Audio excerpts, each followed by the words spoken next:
In the world of radio shock jocks, the biggest are Opie and Anthony. These people say shocking things that border on offensive in order to entertain their offspring. I refuse to sit here and think that radio has to be nice. Why? Why does radio, out of any other medium, have to be nice? We are being now held to a standard where we have to be nice and make people feel good. Go screw! Radio bad boys, Opie and Anthony. Controversial radio personalities, Opie and Anthony. Infamous DJs, Opie and Anthony. Talk show radio hosts, Opie and Anthony. Opie and Anthony. Opie and Anthony. Radio shock jocks, Opie and Anthony. Opie and Anthony. Shock jocks, Opie and Anthony. Shock jocks, Opie and Anthony. Opie and Anthony. Shock jocks, Opie and Anthony. Opie and Anthony. Girl gives you strip club advice, and then you go and see Little Mermaid the next day. It's not like I went with a gay guy. Your girlfriend did. It was you. Where entertainment is going. I think if you were touched inappropriately, you would make it like a quick pop song, like the Beatles used to do. The love me, don't. Yeah, They are sick freaks. Yeah, tell us what happened. I had a patient who was a college student and was really, really depressed, and he killed himself. It's time for people to understand these are words. If you don't like them, turn the dial. But enough of this palaver. Let's get the show on the road. Come on, come on. Come on, get the show on the road. Come on, let's go. Come on. Come on, are you with me? Start spreading the news. Da-da-da-da. I'm leaving today. Da-da-da-da. I'm a-leaving today. Da-da-da-da. Cha-cha-cha. Come on, Snoop, tap dance. I'm a-leaving today. Yeah. Come on. I want to be a part of it. Come on. New York. New York. Come on. I want to wake up in a city that never sleeps. Come on, waiting on you. Larry, I'm following your lead. I'm your background. It's the But you Larry ain't doing David nothing. show. You're hanging me out to dry. Snoop should have shot him right there. Just pulled out the gat, turned it sideways, and shot Larry in the head. How many people were doing that yesterday, though? Come on, come on. Come on, start spreading the news. I couldn't stop doing it all day. I'm a-leaving today. Come on. I'm yelling. Opie Larry's and Anthony. an ass. A horse's ass. He sure is. So, Super Tuesday. Dunsky. Not really Dunsky. Well, McCain, obviously Dunsky. He's going to be the dude. Not officially, but he's got such a lead. Such a lead, and he's got short arms, and he's psychotic. Well, he was beaten to a pulp in some Vietnamese hell camp. Give me the watch. Yeah. I carried this uncomfortable piece. I love that. Hello, little man. So, I don't know. McCain's got a huge lead. Obviously, he's going to be He does. the Republican It looks like he's nominee. Yeah. And then you got Hillary and Obama. They're pretty much saying it's a tie. Still duking it out. And there were some surprises there because, Hillary won New York and California. Mm-hmm. Those are two biggies. Yeah. And then I'm reading in the paper this morning, Obama won like very, very extremely white states. Yeah. I'm serious. People like this guy, man. He real won. deal. He won Connecticut. He won Utah. I think they got the Hartford vote out. That's what happened. In Connecticut. They really got a lot of people from Hartford to vote. He won extremely white states. Yes, Jimmy. They said here in the paper, it says that she lost ground among like her core. Like she won 50 to 44% whites, but he crushed her among young white people, 65% to 35%. Mm-hmm. That's what I was saying yesterday. Young people, right? So young people, they like that whole change thing, screw the man kind of a attitude. Well, they're calling him a fast-growing, improbable, cool, iconic figure among students and artists. Not in my house. What? So they're calling him what? God. All right, shut up. Can you keep your racism down to a dull roar? A dull roar. Keep that down to a dull roar, please. I was listening to a little bit of the replay yesterday. Yeah. And out loud, I turned around and just went, I am such a racist. Well, it's about time you admit it. Just listening. No, acceptance is the first step. I was goofing with myself. I was making points yesterday. I was making these points. Yeah, you keep saying you're goofing. And no, I wasn't goofing. I was actually making valid points on how I feel and some people I know feel, and I think an unspoken majority feel. But as I'm making these points, I'm listening to the replay just going, oh, jeez, do I sound bad? Well, Obama won Utah, very white state. Minnesota, an extremely white state. Idaho, white. There's 3 black people in Idaho and 2 after he left. I hear there's a big gang problem in Idaho. Oh, okay. All right. I don't know. North Dakota. What, they throw potato spuds at each other? Just spuds. There's nothing to do out there. Drive-by spudding. North Dakota is a hotbed for blood activity. So, yes. Yeah, he won North Dakota and Kansas. Wow. That's a lot of white states, I'm thinking. Mm-hmm. And then, of course, you throw Georgia and Alabama in there, and Obama did very well. I think Obama's very happy with what happened on Super Tuesday yesterday. Although he lost, Massachusetts? Yes, a snub to the Kennedys in this whole new Camelot second coming of JFK thing with Teddy giving his blessing. He lost Massachusetts. Right. I think Clinton had a huge lead up there, though. Well, yeah. I think it was a long shot to begin with, and he lost it in the end. But Obama's camp very, very happy. Hillary's camp very, very happy. Yeah, they were congratulating each other. They said in the paper today this isn't going to be figured out until July or August. What? Really? Yeah. Who the nominee's going to be? McCain. For the Democrats, yeah. Yeah, McCain. That's going to be wrapped up sooner than later, obviously. But yeah, Clinton and Obama. That race is going to continue until possibly July or August. Wow. That's pretty crazy, right? That's a lot of money, too, they're going to be dishing out. So we got Hillary with her coughing fit. Yeah, I saw that on Drudge. It was the title, always sensational on there. It said, Hillary Health Scare on Super Tuesday. So I was like, oh, what's this? I click on it, and she has a little coughing fit. It is a pretty good one, though, and she's been known to have these when she talks too much, and she's constantly yapping. So, I don't know, it was kind of funny. She's doing an interview. Yeah. They have her on, a satellite, via satellite, her little picture on one side, the guy that's interviewing her on the other side of the screen, and he's talking, and she starts coughing, and he just keeps, talking, thinking she's just going to stop coughing, but she doesn't. So then he's got to go into this whole thing of how the cough is part of her campaigning for a long time, and she doesn't stop. The funniest part, though, is everything he says, she's got these quick one-word between cough answers where she holds one finger up and goes, yes, sorry, okay, I think so. She's just hacking. She just had a tickle in the back of her throat? Yeah, you're going to tickle, all right. It was probably a hair. She didn't have a lozenge nearby? No lozenge. She needs a lozenge. She couldn't reach for a lozenge.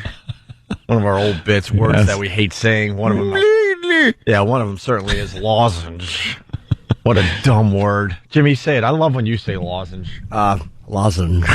Lozenge. It's almost like sausage. Yeah, sausage.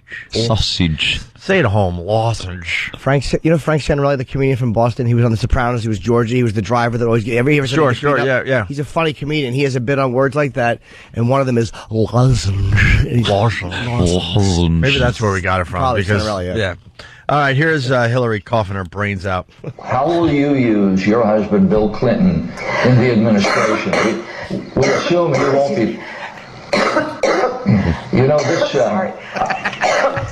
I was reading in the paper yesterday, and this is what happens in these long campaigns. You get the... Yes.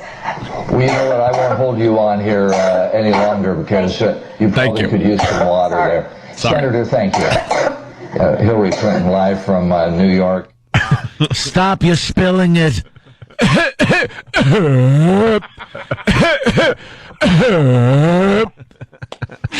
Find a face down in a tomato field, little tomato garden. Well, the guy brought up Bill Clinton, right? Yeah. Maybe she was getting a little worried that he might be going down that road. Oh, he might stray? He might be going down that road. Had to take care of him and got some alien stuff she's not used to. So she's thinking, all right, I'll get out of this tough questioning by just coughing.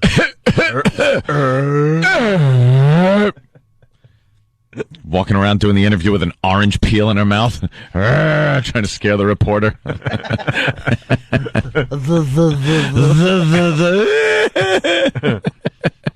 And then we got... She needed a lozenge. Yeah, we got Hillary acting like crazy. Oh, I love it. She was two Hillarys. There's the subdued talking one, and then the robot. Well, she was very excited. She did well yesterday. Yeah. I think a lot of people would say that Obama did better. I think Obama got more states, but Hillary got more delegates. Well, she got the biggies. She got California. And the delegate-rich California and New York. She got the biggies, but I don't think Obama was supposed to do as well as he did. How could you say that in this climate and in this with this hype that he's got going?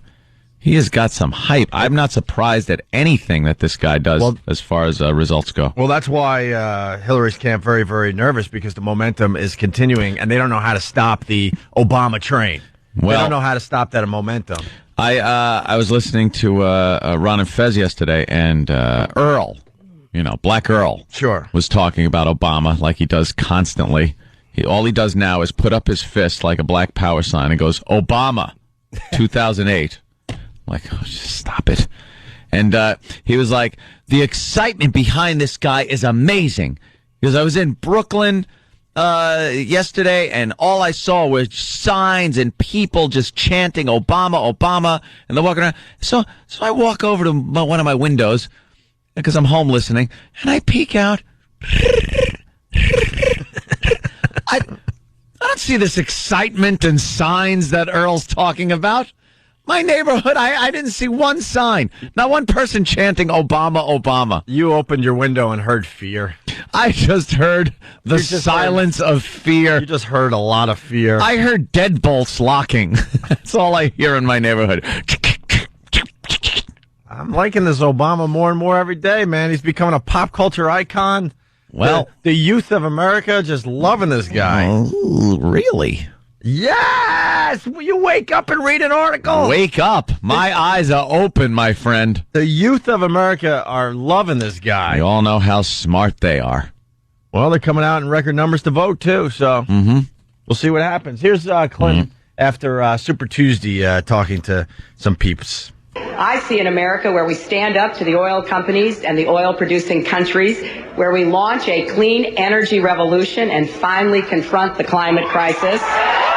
I see an America where we don't just provide health care for some people or most people, but for every single man, woman, and child.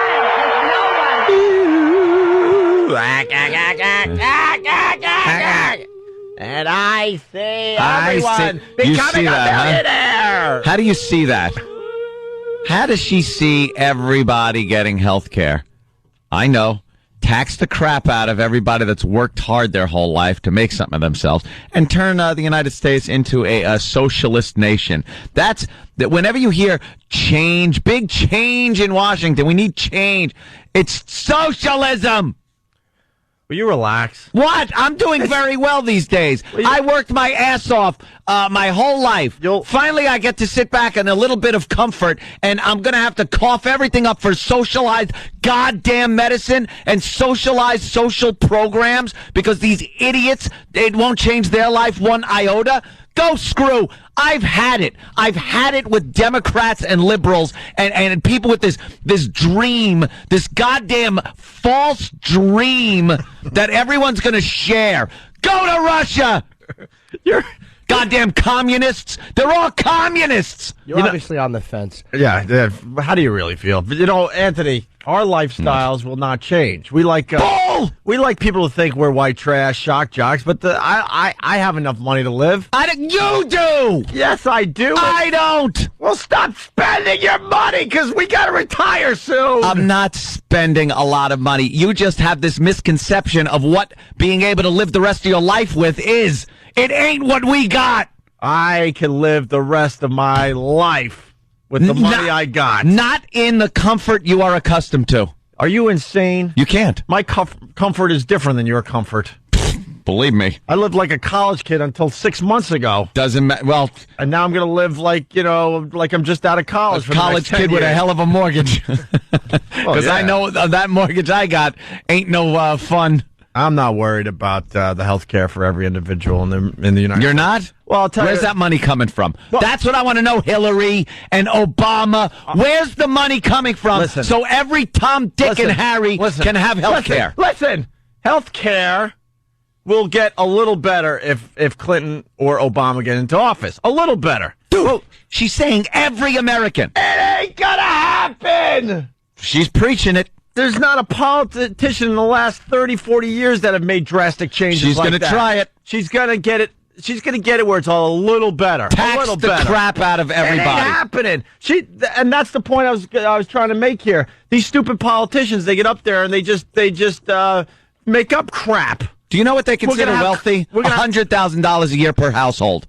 Live in New York City on $100,000 a year and let them call you rich. You'll want to kill somebody. Well, listen. That's what I was trying to say, though. These guys will say anything to get elected. She's just babbling how the air's going to be clean. They're going to take on the oil companies and the oil nations. Thanks. We're already paying almost $4 a gallon. But they're all doing this. That's what I'm saying. The health care is going to get a tiny bit better, and then maybe the environment's going to get maybe slightly better. Communists. There's going to be no drastic changes. Commies. I don't know, man. The commies are back from the 80s. It's the new improved 21st century communist. I watched this Sicko. I understand Michael Moore is very biased. Very biased. Jesus. But Sicko was a very, maybe probably, I'm sure there's some of it that was not accurate, but when you see the way they treat people, man, like regular people just going to get like operations they should be able to get, it's just sickening. Like, we really are, and I believe me, I don't like being taxed at all. So what are we supposed? Let me tell you something. Spend the money better, I think. Let me tell you, spend the money better. Let me tell you something. I pay through the goddamn nose for health care, for health insurance, for me and loved ones. I'm paying. That's what this goddamn stupid ass country is about. If you work hard and get a little luck and are able to achieve this American dream that has been plastered on us since we were kids, everybody, since this country was first built. The whole thing is called the American dream. What is that? Achieving some sort of comfort level, wealth, security. And now that is something to be penalized for. That is something to then have taken from you and given to people who, for some reason, maybe down on their luck, maybe bad luck, maybe laziness, maybe just bad decisions, or maybe it just didn't happen for you. But this country was never a guaranteed you're winning, you're going to get everything you ask for just because you're American. That's bullcrap. The truth of the matter is some people will make it, some people won't. That's why. And it's not my goddamn responsibility or some stupid-ass politicians to make this country a great place for everybody. Sorry, all the little turtles don't make it to the sea, as Opie used to say. Hey, that's my thing. I credited you, goddammit. Oh, yeah, you did. All right, cool. Jesus Christ, it's not friggin' Russia. All right, I hear what you're saying. I hear what you're saying. Hold on. I hear what you're saying, and that's why we need Obama to tear down the current system. Oh, Jesus, no. Yes, because the old way is not working anymore, so we need a young... Socialism. A young pop icon to tear down the system. Pop icon? Yes, he's a pop culture icon. Put Doherty in there. Who? Doherty. American Idol. Daughtry? Daughtry, whatever his I thought you would have went name with is. Hannah Montana. Yes, put Hannah Montana in office. Elect Hannah Montana. We need a young guy with some new ideas. Anthony's an ass. Screw you, Chris from Long Island. Why don't you talk to Chris? Hi, Chris. Hi, Chris. Welcome to the show. Good morning. Help us. Hi. Why am I an ass? We're on 57th Street. Help us. Send the authorities. Calm down. Will you effing go with my bit, you douche? Chris? Hi, you're on the air, sir. Calm down before your skin pops out of your chest and you have to use all that insurance you have. Listen, more and more people have less and less insurance every year, thanks to the fact that within the last 7 years, we allowed lobbyists to create the laws that make the drug companies and pharmaceuticals very rich. Now, think about this. If you were a tin knocker again, Anthony, and your mommy got very, very sick, yeah, and you couldn't afford to take care of her. And Medicaid, with this last budget that George Bush just put through for $3 trillion, he took $200 billion away. Boring. Numbers. I'll stop you right at if you were a tin knocker. When I was a tin knocker, I had health insurance. Right. Now, listen, I work for the phone company. I have insurance. But I'll tell you this, in July when the contract comes up, what do you think Verizon wants to take away from us? Health care? Or some free minutes? You work for the phone company? Tell me what this sound is. There. It's a dial tone. Shut up. Yeah, Chris, let's not forget, Anthony forgot about his past. I did?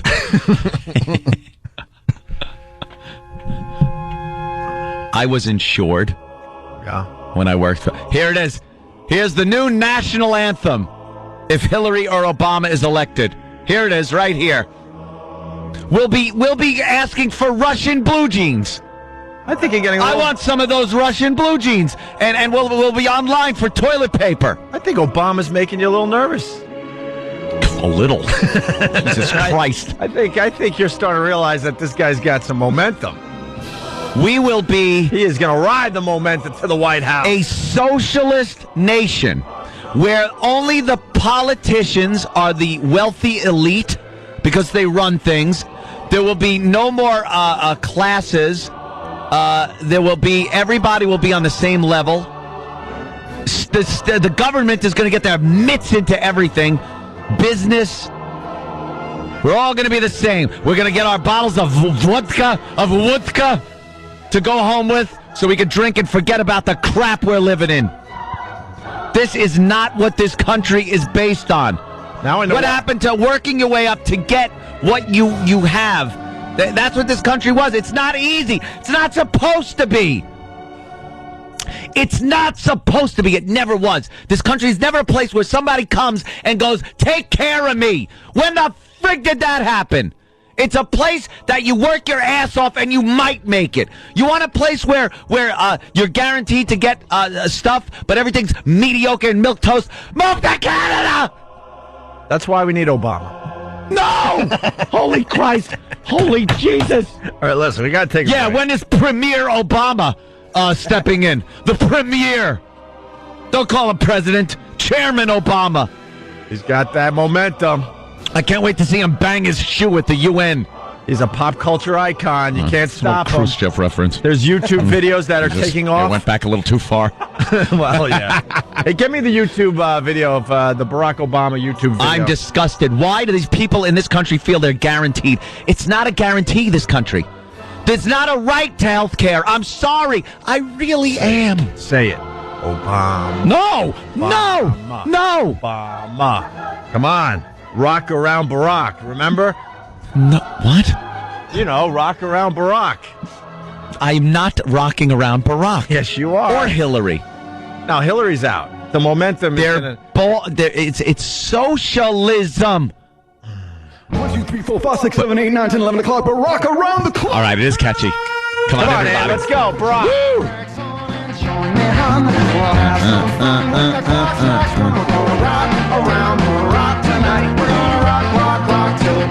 I don't think I want to rock around Barack. You're in denial, my friend. There is something happening in this country. This certainly is. You mark my words. We weren't around for the Kennedy thing. We could be around for the Obama thing. Come on. Get on the train. Get on the train! I don't like this train. Get on it! I'm not getting on this train. This is the train where I'm the porter. I don't like it. I was reading about Barack Obama, and yesterday he voted in the morning, and then he spent most of the day playing basketball, relaxing. Oh, Jesus. What's wrong with that? You know what else I don't like about the Democrats? Huh. And Wes the trucker says it right here. What? Wes? Here he is. Hi, Wes. How you doing? Good. How about you guys? Good. What's up? Not only will they take all of your money, Mr. Cumia, they will take your guns away. Yes, the Democrats love taking away people's guns. Well, they love taking people's guns. Well, have you looked in the mirror lately? What? You need your guns taken away, sir. No, I don't. I'm a responsible gun owner. If you look in YouTube, you see me at the range firing guns very responsibly. I haven't really brought this up on the show, but I have checked out your videos. On YouTube? Yes, and there's a look in your eye that scares me a little bit, okay? Did it scare you? Yes. Was just it a my little bit. smirky smile? Yes. There's something going on in there. And then when I unloaded... They got a padded cell right next to Brittany waiting for you. No. There's something going on with you, Mr. Cumia. No. Don't take my guns. All right, we got to take a break. We can continue with this because the phone... A break! The phones are lit. 877-212-08. You know, like a tax break. Oh. You know. Okay, you calmed me down. I like those. Which McCain voted against, by the way. Hey, just leave it the way it is. McCain voted against the tax break. Look, I pay through the nose, but I'm willing. You know, I'm a good egg when it comes to that. I'll give my share. But just don't keep reaching into my pocket. And not to give people something they feel they're entitled to. Sorry. It's not the United States of guaranteed prosperity. What candidate's going to help the little guy? The little guy has to pull himself up by his bootstraps. I think Obama... What? I'm pulling the Hillary gag. I think Obama helps the little guy. And so I say, Obama! Oh, Jesus. Let's go to the FU line, man. Everyone excited. Let's see what everyone else is bitching about today. Thanks for calling the Opie and Anthony FU line. Here's the latest batch of FUs. You have 6 new voice messages. First voice message. I just want to say you to my boyfriend's ex who won't leave us the alone. I just want you out of my life. I'm done with your games. I'm done with your crap. Get your own life. Next message. Yeah, this you goes out to Bruce and Tom. Do some work, you lazy suckers. Sick of coming in every day and seeing you guys mope around all day. You. Next message. I want to give a big you to my girlfriend who cheated on me with my brother. You are a dirty, dirty whore. I also like to say you to my brother for her in my bed. Next message. Yeah, this goes to my ex, Melanie. You wanted to dump me for your best friend that you were cheating on me with? Guess what, bitch? I'm getting married to someone who is so much hotter than you, thinner than you, and taller than you. You. Next message. Yes, I would like to leave a big you to New York State. Took $18,000 out in taxes this year on me, and I still owe you. You. Next message. Yeah, I'd like to leave a big FU to everybody who left a big FU. Go on. End of new messages. Call the Opie and Anthony FU line. 866-FU line 1. That's 866-FU line 1. Thank you and goodbye. Did you see that bodacious set of tatas? Wow. Whip 'em Out Wednesday. If you missed a show this week... Oh, no, you did! Don't worry. Good news. The worst bits of the week air all weekend long, and you won't have to sit through the crap to get to the good stuff. Yay! All right, good. Breaking the law. It's Opie and Anthony's Worst of the Week. That's the good stuff. Presented by Colorado Ski Country USA. For info on 26 world-class resorts, amazing deals, can't-miss events, concerts, and up-to-the-minute snow conditions, log on to skicoloradonow.com. And the way the politicians just playing into it. They just play into it. Everyone's entitled to something. No one came here years ago with this sense of entitlement. You knew. You had to make something of yourself. It wasn't a guarantee that you're going to come over on a boat from another country and just sit on your ass and get something. Yes! No one heard the last 10 minutes of you ranting. We were in commercials. Relax. We're back with the Opie and Anthony show. Come on! Come on! Come on, everybody! Come on! Well, we only played the first Hillary clip. Here's the second one. She was excited about her showing yesterday on Super Tuesday, and she talked to some people. She's done, though. Yeah. The momentum is going to... You think? Yes.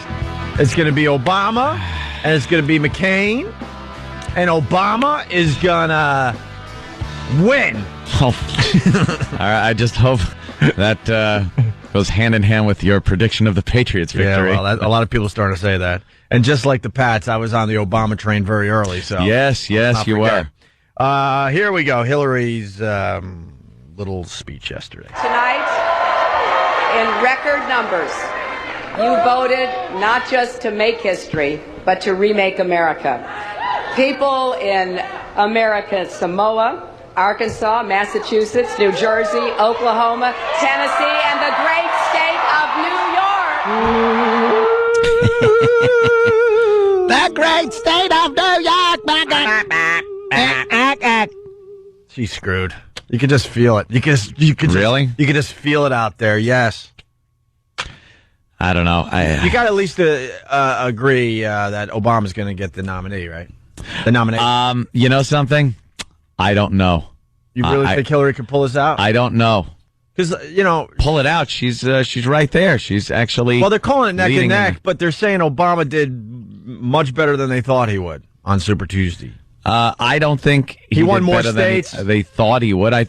He won more states, exactly. but he didn't get California or New York, and those are biggies as far as delegates go. Yeah. See, I learned think a lot. He did exactly. Oh, it's great. What I thought he would do. No, it's great. You watch Wolf Blitzer for an hour, and you feel like you could go on CNN and discuss this crap.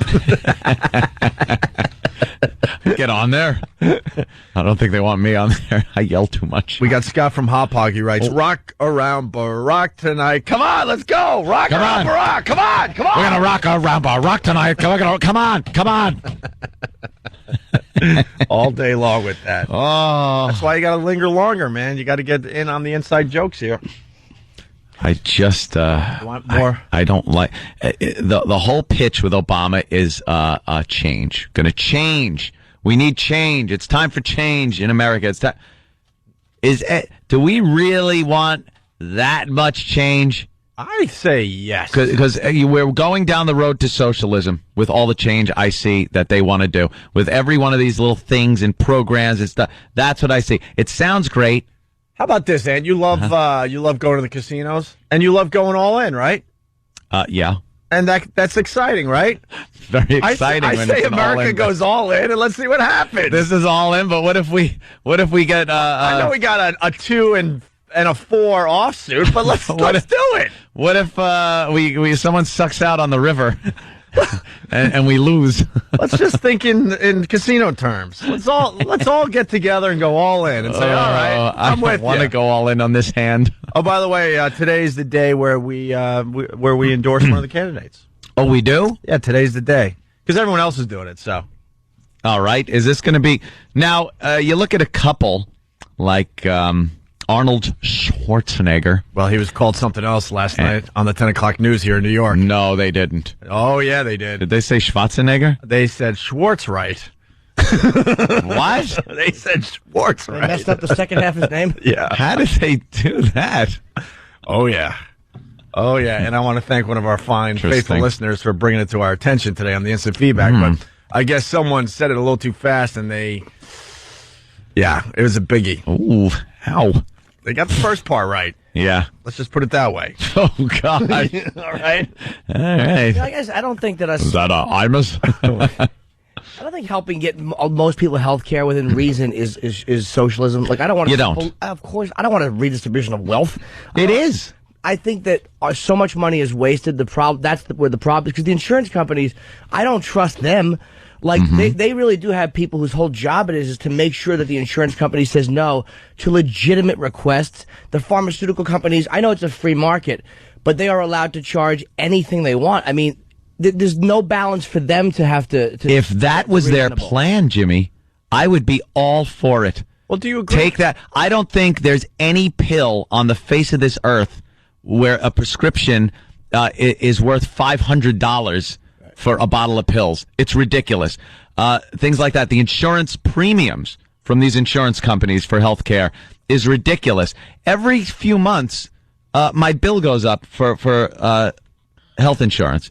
And you just pay it, because what are you going to do? You could shop around, do other things, but the bottom line is it's going to keep going up. You really if they put those you can't things, shop around. They're all they're all the same. They're pretty much. I mean, you do agree that healthcare is really effed It up is. If you could fix that problem instead of, I know what these guys, that's too hard. We've always talked about how the politicians don't want to address or tackle hard problems. The easier thing to do is tax the crap out of people that they label wealthy, and then give it all to the people they label poor, and everyone has health care. What? It's insanity. They won't get that. Fix the problem. Clinton couldn't get that done. What? Bill Clinton couldn't do that. No. So they're not going to get all that done. But we should do something because it is. Bill Clinton also had a Republican Congress to deal with. That's true. If there's a Democratic Congress and a Democrat in the White House, communism. Well, you better move then, sir. Communism. Let's rework some more rock songs because I'm starting to like this Barack Around the Clock thing. Come on. Around Barack. Oh, I was saying Arnold Schwarzenegger and Maria Shriver there are split. They're split on their endorsements. Not really. Yeah, they are. Yes. She's going for Barack. And Schwarzenegger was Schwarzenegger's going for McCain. I thought what? She's a candidate. Yeah. She's going for she's No, I understand all that, but I thought... No, Schwarzenegger's I thought McCain. they were both... No. Wow. Okay. I know. He won't go Democrat like that. So he's McCain, and I think we're a little split in here too. Just off the top of my head, without even really doing a poll, I think we're split. Well, I want Ron Paul. Jimmy wants Ron Paul. I want Hillary. Some posters of him up on the expressway driving home yesterday. I got a chuckle. Yeah, well, it's like Google Ron Paul, learn the truth. Yeah. Okay. All right. Well, whatever. Hey, this song, I think it sucks, but then I like Obama. This thing's all over YouTube. Get to the chopper. Getting a lot of hits, a lot of views. It's a song called Yes We Can. It's an Obama remix. What they're doing is they took one of his speeches and they put it to music, and they got like famous celebrities kind of reciting the speech along with Obama. And it's kind of hard to understand. But people are loving this thing for some reason. It's called Yes We Can. Just a little taste.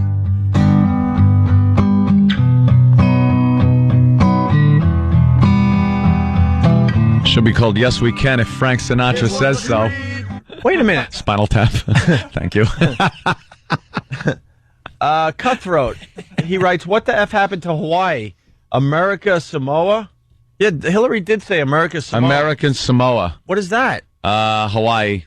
What? Why didn't she They don't just like say... calling it that anymore, Hawaii. What is that about? I have no idea. Are you kidding? Yeah. I love when I learn something new. I'm not sure, but it could be. Because she said America... Was Hawaii one of the states well, she said... Super Tuesday? Did I throw mine away? Did that idiot politically correct up the word Hawaii? Well, Hawaii. Wait a minute, because I heard America Samoa, and I'm like, all right, something I just don't know anything about. But that's what she said instead of Hawaii? It's an American territory. That's what Bill from Waterford is saying. Yeah. American Samoa. Where is that? Oh, it's different than Hawaii. Okay. Where is that? Oh, it's like out there in the Pacific Islands? One of those that we stole from certain people that bombed us years ago? Yeah. All right, here's Obama. Yes, we can. Now have an open mind, Anthony. Tell me what you think of Yes, Steve from Bayshore. That's what I meant. It was a creed written into the founding documents that declared the destiny of a nation. Yes, we can. It was whispered by slaves and abolitionists as they blazed the trail toward freedom. Yes, we can. Yes, we can. Shut up! Shut up! Shut up! Struck out the distant shores, pioneers pushed westward. Mishmash. Stop it! Yeah, it sucks, whining. right? It's hard to understand what is going on in that song. Stop whining. See, Arnold doesn't endorse him. He's mocking him as he's trying to sing his song. Yeah, we'll put the whole video up on ONARadio.com, but they're starting to talk about this thing. This Yes We Can speech he made was pretty damn good, though, man. Come on. Way better than Hillary's. Obama, let's do the Yes We Can speech. Come on. Come on. Come on. Yes, we can. Yes, we can. Yes, we can. What a tool. He won 13 out of 22 states last night. Good. Yeah. Good? Yeah. Yes. Her? Yes. I like him better than her, yes. I like her. Absolutely. I like him way better than her. McCain 2008, my friend. Dude, he's got dandruff on his suit. I don't care about a president with dandruff. And weird arms. That's fine. Well, those arms have snapped in 83 places. I back hope in that's not the reason he has weird 60s. arms, because then I'm going to feel bad. But he's got short arms. And I think they are. And you can tell he's got dandruff on his suit. They just beat the crap out of him every day, pretty much. Yeah, for his but whole if he can't time even there. take care of his own suits, then I don't want him to be president. I think differently. You know, about this stuff. a little president named FDR was wheelchair bound, and he did a bang-up job, my friend. You know, during the war. Didn't like some of his social programs either. And his Budinsky wife. What did she do? She was always, palling around with those people.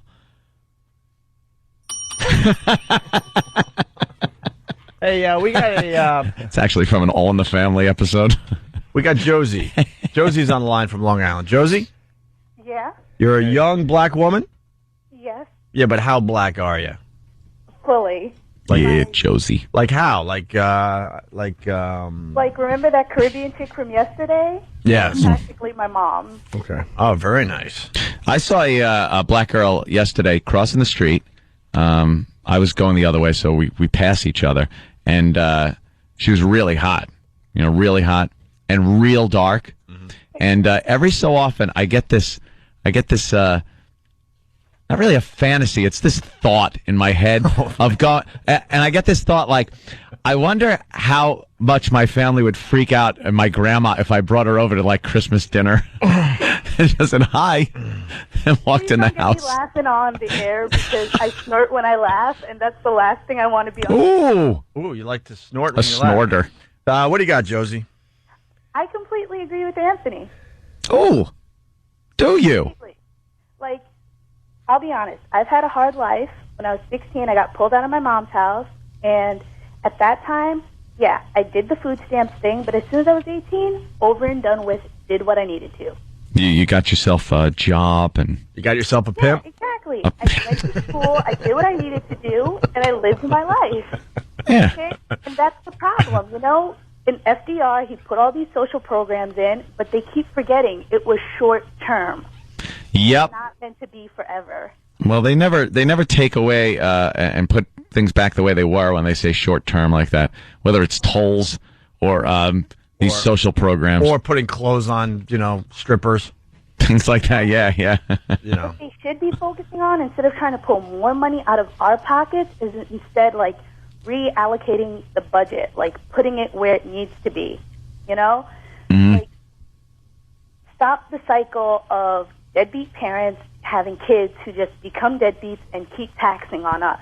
I like this girl. I agree with you. There's just something wrong with the fact that people in our country oh my God, she really does snort. Sorry, can't get medical care. It just annoys me that Americans, we waste so much money on crap. And that's a legitimate thing. And I'm not talking about people on welfare who are doing nothing and who are sucking the system dry with abortion. I don't mean that.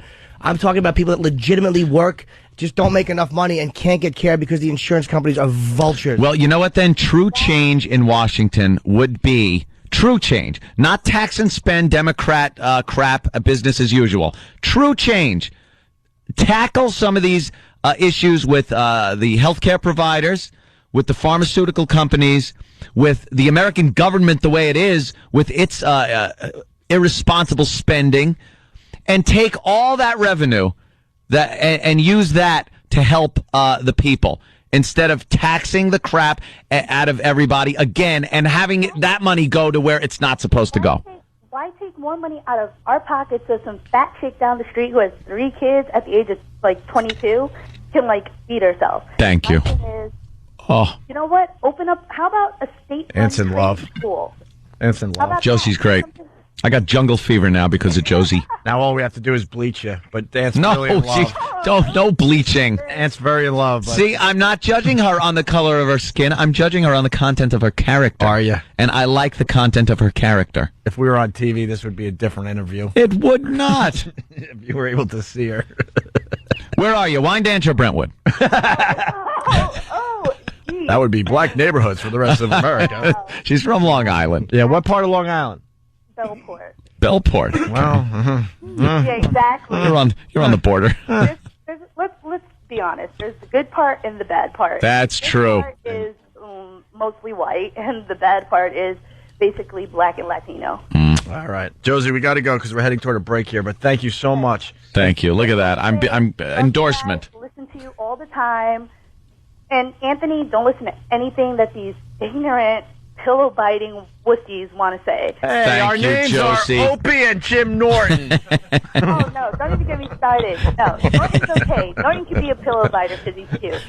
Thank you. And I've been a pillow biter for other reasons, not financial reasons. But you get a girl with a glove, what am I going to be, rude? All right, thank you, Josie. All right, have a great day, guys. All right. Hey, it's Black History Month. And Yes. we got to play the one from yesterday one last time. And then we're going to have a new one. Someone else we're going to be featuring today for Black History Month. All month long. Yes. This is yesterday's, but a new one coming soon. What? The beauty of this one is just watch how little time the actual person gets and the obnoxiousness of the music just fading back in makes me laugh. It really is bad. And within the hour, we'll have a brand new one, but this is from yesterday. In honor of Black History Month, the Opie and Anthony Show is honoring black heroes, African-American individuals throughout history, without whom this country would not be the melting pot it is today. Today we honor comedian, master of 1,000 voices, and star of Police Academy 1 through, well, all of them, Michael Winslow.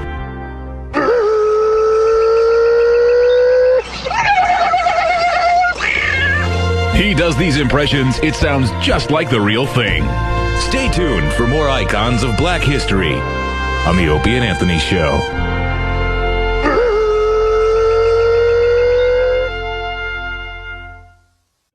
You're checking out the Opie and Anthony Show. Phone number 877-212-08A. It's a very interactive radio show. Some days I hate reading instant feedback. Brett from Rochester, the home of Brother Weeze, he writes, Point and Laugh Wednesday. Well, we do Point and Laugh Friday, but that's okay. He writes, oh, well, your stupid Islanders got shut out by the Ducks last night. Compared to my Sabres pushing out a 4-2 win over those bastard Bruins. Go F yourself. My team sucks. We're in a bit of a downfall.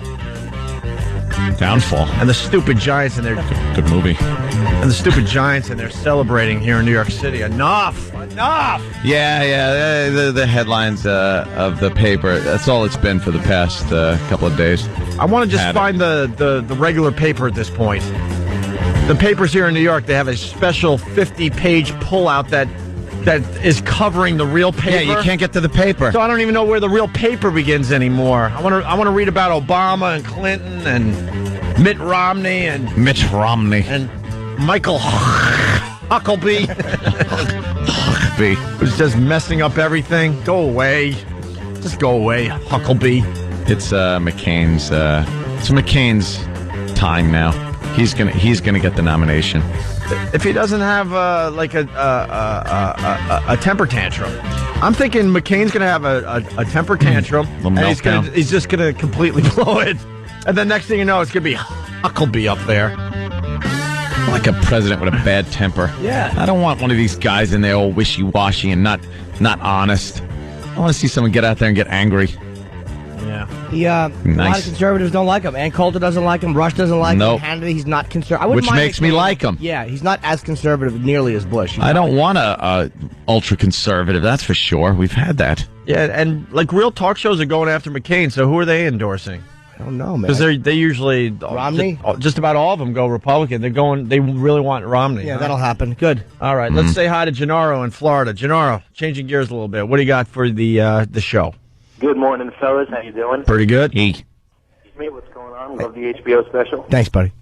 All right, here's what we're going to do. We're going to bring back a little something that we like to call Wake Up Your Spouse Wednesday. Ooh, we haven't done one of these in a while. No, we have not. No. You could bring back the bit, or you could completely bury it forever. Well, you know what? You know what I'm going to do? I'm not going to do anything special, fireworks, nothing like that. It's going to be the good old classic cold glass of water. Right on the face? Right on the face. You can never go wrong. All right, make sure the phone is close to her, please. Phone close to her, not you. Don't yell or scream too much yourself, because we want to hear her reaction in its pristine state. All right, give me a second. I got to get in, get a cold glass of water, and I'm going to walk right in. Okay. All right. Very quiet.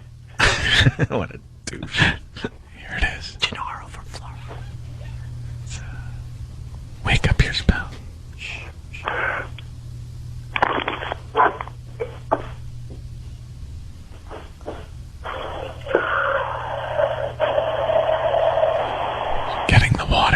Oh, he's getting the water? He's getting the water. Oh, my God.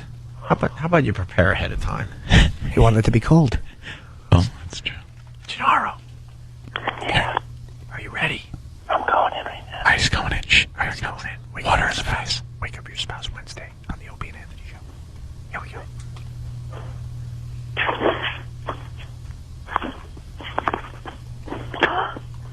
Oh my God, are you fucking kidding me? You're an asshole. Hope you guys caught that. That was very mellow, but she got a little potty mouth, doesn't she? Unfortunately, the reason why the bit doesn't really work that well is because the person being woken up always has to curse. They have to curse. Of course, because just think if this was happening in your life, the first word out of your mouth would be, "Effing kidding me." Yeah. Good job, Gennaro. Harry, say good morning to the Opie and Anthony Show. Good fucking morning. Ow. All right, Gennaro, thank you. Does she not know the rules of radio? I don't think she does. I think we'll have to send that into processing. Yeah. Get the beeps in, and we'll play that again for you later. There was 3 or 4 curses. Yeah. Gennaro finally said, "Why don't you say good morning to Opie and Anthony?" And she said, "Good effing morning." Effing morning. So we basically Good got morning. no audio of her. It was pretty good, though. Yeah, an obvious slip. We'll replay. Huh? We'll replay it with Sure. the beeps in there. All right. Also, Paris thought you hear those horrible words, the whole world will go crazy. we're going to change gears a little bit. Then we'll get back to the Super Tuesday thing that happened yesterday. But first, we're going to do another guest of sound today. We got this fine sound that just came in. We're trying to figure out what this is.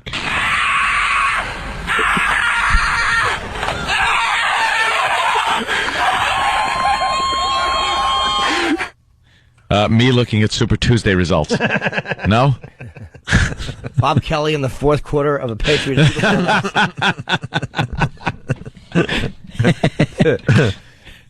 So we got. Wow, that's a. They're usually not the obvious. Like, it sounds like somebody being hacked apart. Right. But it's probably something silly. It's someone videotaping something, because I think the person laughing is videotaping. Yes. Oh, correct. Very good, Jimmy. Jimmy's onto something there. You use your forensic expertise. You could hear screaming, and all of a sudden, a laugh. You shouldn't have heard laughter in the middle of screaming, Sam. It obviously was the person with the camera. Do you think it's some kind of... Anthony's afraid that blackness is contagious. It's not, Sam. You're born with it or you're not.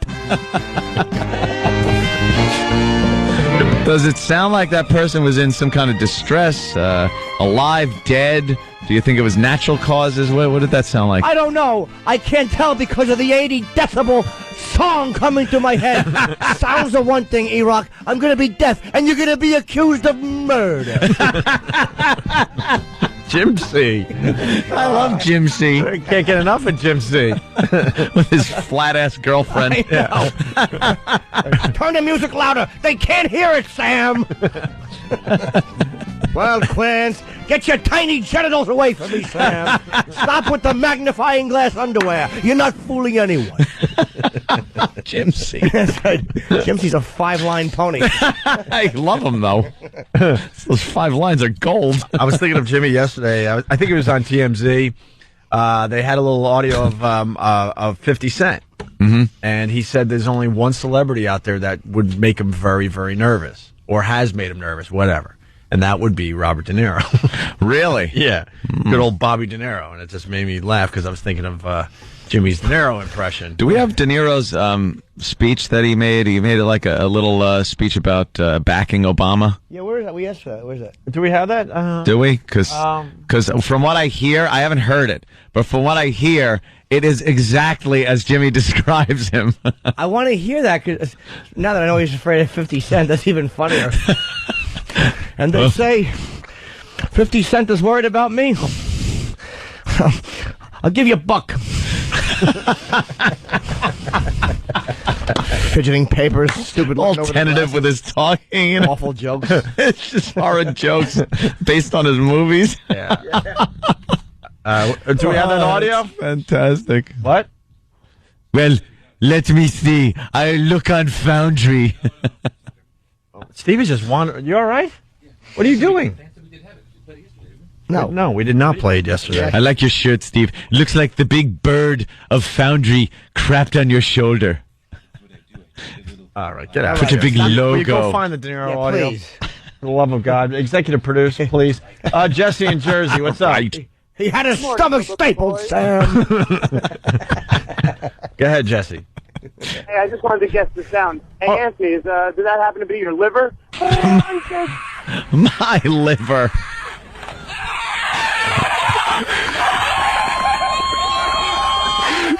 Yeah, that's Anthony's liver. Realizing it's Friday. The weekend coming. Oh, man. That's only Wednesday, but Friday's around the corner. Oh, it's a taped piece. Of course. I wasn't trying to be accurate. Oh, I didn't want people thinking this was a best of.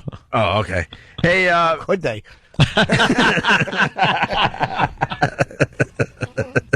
That would mean we're actually doing radio. Doing something that would be considered the best. All right, we'll figure out guess the sound later. We're gonna change gears slightly. We're like in 8th gear. Yeah, we're starting to like wrestling again. A little bit. Back in the day, we definitely enjoyed it because Vince McMahon was out of his mind, and the storylines were just insane, very edgy. Yeah. And then it got a bit PC after the Janet Jackson thing. You know, he had to save his company, but he's slowly but surely getting back into what he knows how to do. I think it was mostly also they just pretty much focused on the wrestling for quite a while. And, you know, to me, that wasn't what it was all about. It's about the storylines that are so ridiculous. Yeah. And Vince just being a horse's ass. Yeah. It's that kind of stuff that brings you in, and they're getting back to that, which is great. I got to back up slightly. We got Steve in Boston. He wants to play Guess the Sound. Steve, go ahead. Hi, is it that kid who runs the 200-meter screaming the entire way? Steve, yeah, it is. Is it? Oh. Thanks for ruining the bit. Good guess. Steve, do you understand what this bit's about? Would anyone, Sorry, gentlemen. Would anyone care what the real answer is? Not at all. Isn't it fun to come up with like goofy answers? Goofy answers about I don't know. Is that the first time someone's guessed though? Yeah, that's what I'm saying. Steve wrecked it for everybody. See, all the phones are lit with silly answers. Now we can't do silly answers because you decided everyone needed to know the right answer. Thanks, Steve. Well, I'm a douche. Enjoy your day. Good. You too. Bye. Look at that. Somebody wanted to say a woman in a restroom. Yeah. Standing in something that looks like spilled Jell-O. Yeah, see? We could have went with silly answers. We don't give a crap what the real answer is when we do this bit. Let me just make sure I understand. We're mad at that guy for giving the real answer when the bit is called Guess the Sound. And we're mad because he spoiled a miscarriage joke. This is a repugnant radio show. We are awful. Hey, man, but if you linger longer, you understand. We don't really want the real answer. There's no fun in that. Clarify, that's all. All right, cause, you know, you get Britney Spears in the hospital coming in, chopper pilot crashing, Eric waking up late again. I mean, all fun, silly answers. All right, enough. So anyway, Vince McMahon. Now, the other thing with Vince McMahon and the WWE, we are convinced that that Vince is now doing Anthony's impression of Vince McMahon. Yeah. Yeah. The one where he barely gets words out anymore. No chance in hell. We heard him do that a couple of times. And the WWE has requested the Anthony Vince McMahon impression, so we're sending honored, by the way, honored, sending off audio all the time. And we noticed that Vince McMahon's like whole personality has changed. How he speaks has changed, and it sounds a lot more like Angry Vince, like Anthony doing Vince McMahon. And we got some audio that a lot of the listeners turned us on to, and Sam cut up last night. Vince McMahon tries to get Hornswoggle to join his Kiss My Ass Club. One of our favorite bits. I loved that bit. The Vince Kiss My Ass Club. Kiss my ass! And for the people that do linger longer, you're going to hear a lot of Anthony in this Vince right here. I'm going to ask all the kids in this arena to stand up and be recognized. There we go. Look at it. And you know what? Every single one of these kids is a spoiled brat. Don't be booing me. You made them spoiled brats. You did. That's on you. That's on you. That's Anthony. He's just yelling at people. He definitely got excited in the ring and yelled a little bit, but he has definitely changed. Man. That's right. You're all spoiled brats. That's right. It's all about you.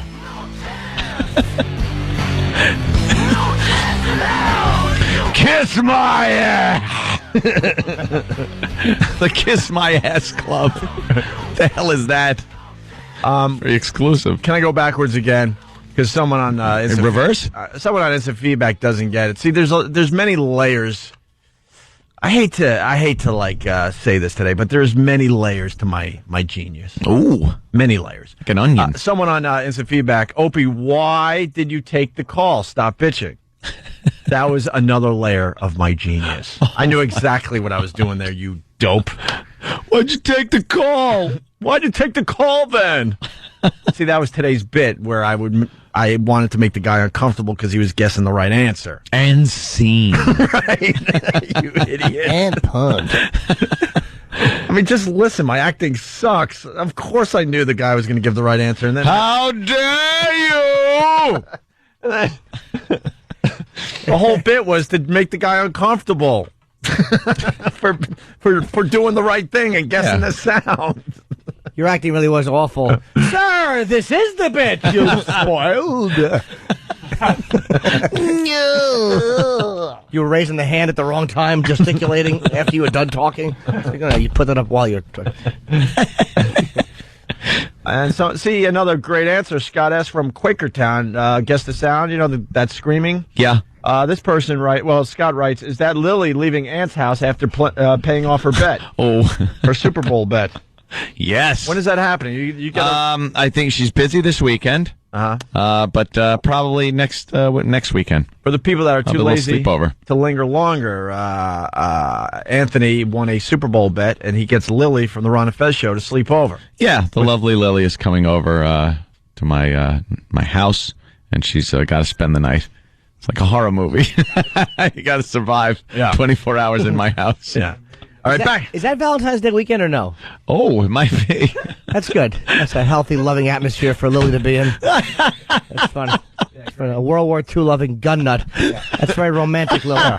That's great. Guns and alcoholism. Yeah, he's going to give you a swastika with chocolate in it. Yeah, wwonderful. Or swastika, if I could say the word right now. 40. I'm with you, Jimmy. I'm with you. That's a great idea. I never thought of that. Little Iron Cross candies. That's great. She'll wake up on the couch with her little blankets, and she'll just see this nut standing there nude with a trench coat and a weapon in each hand like the Oswald photo. Did you hear that? Oh, it's going to be fun. I hope you have plenty of hot water in the Cumia mansion. Why?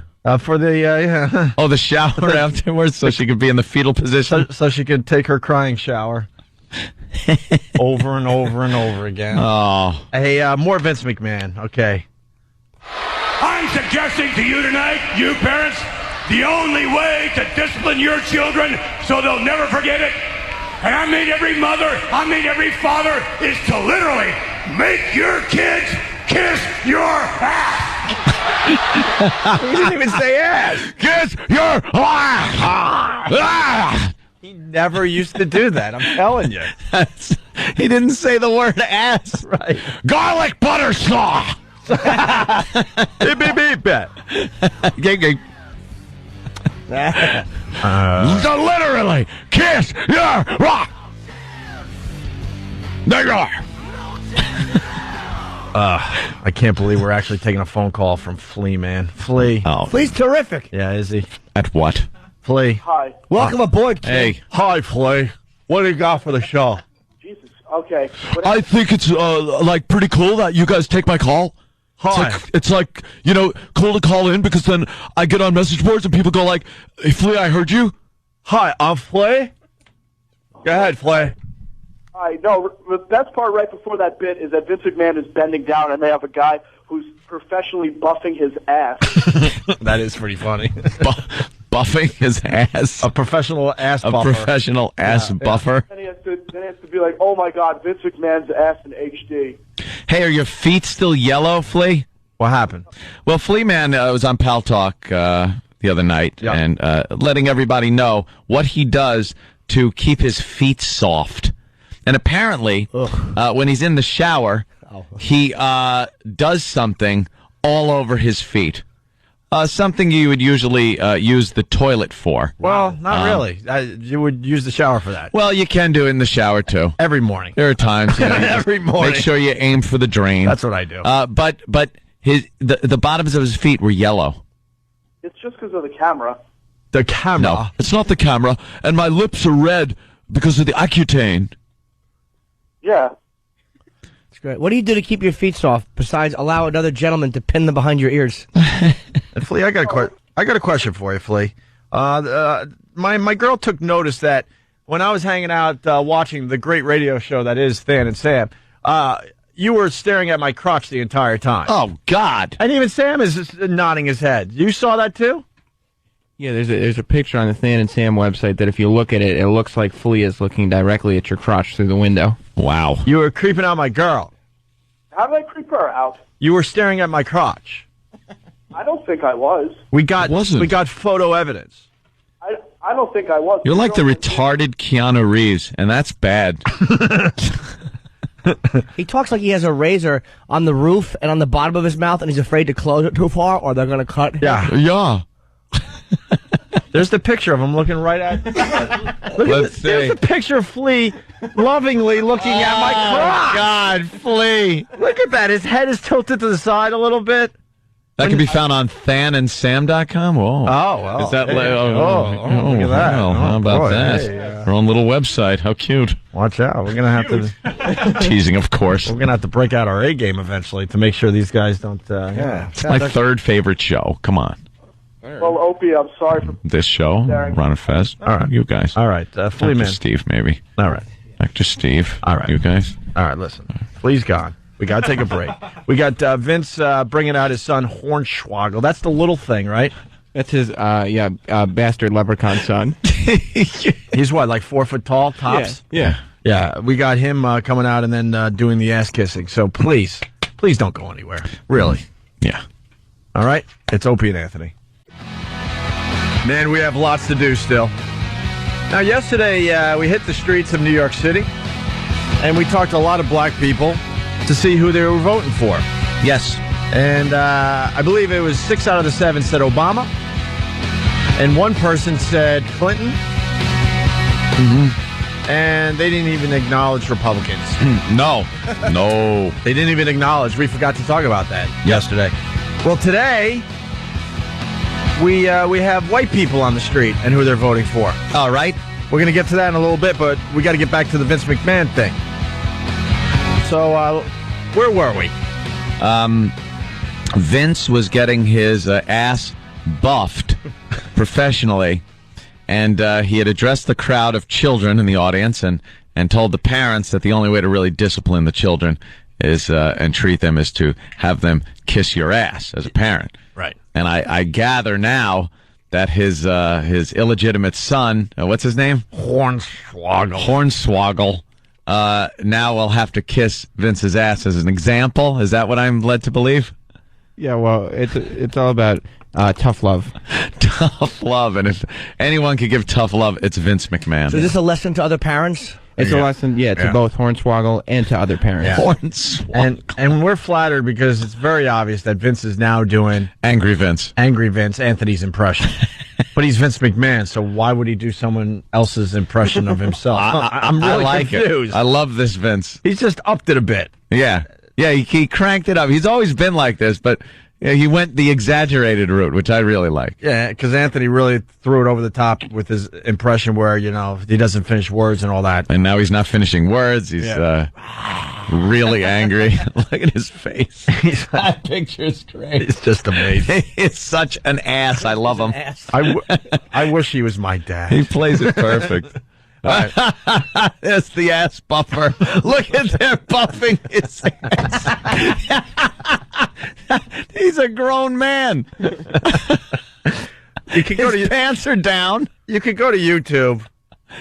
Do we have this audio? It's like an auto. It's like an auto buffer. Sam, get the audio of him getting buffed. It's got to be hilarious. Okay, they're just buffing. We'll throw a lot of the visual clips up on onaradio.com. But if you don't want to wait, it's Vince McMahon gets his ass buffed. It's like an orbital buffer you'd use for a car, right. and somebody buffing his ass because it's going to be kissed. That guy. Really funny. That guy really had to look at Vince McMahon's butt. Yeah. All right, here we go. So rules. It comes time for the ass kissing. You know that your father loves you, right? You know that this is going to hurt me more than it hurts you, right? All right, let's get on with it. No. Let's get on with it. Pardon the tan lines. Come on. I'll bend over for you. How about that? You don't even have to get on your knees. Come on, kiss it. I don't have all night now. Kiss my ass.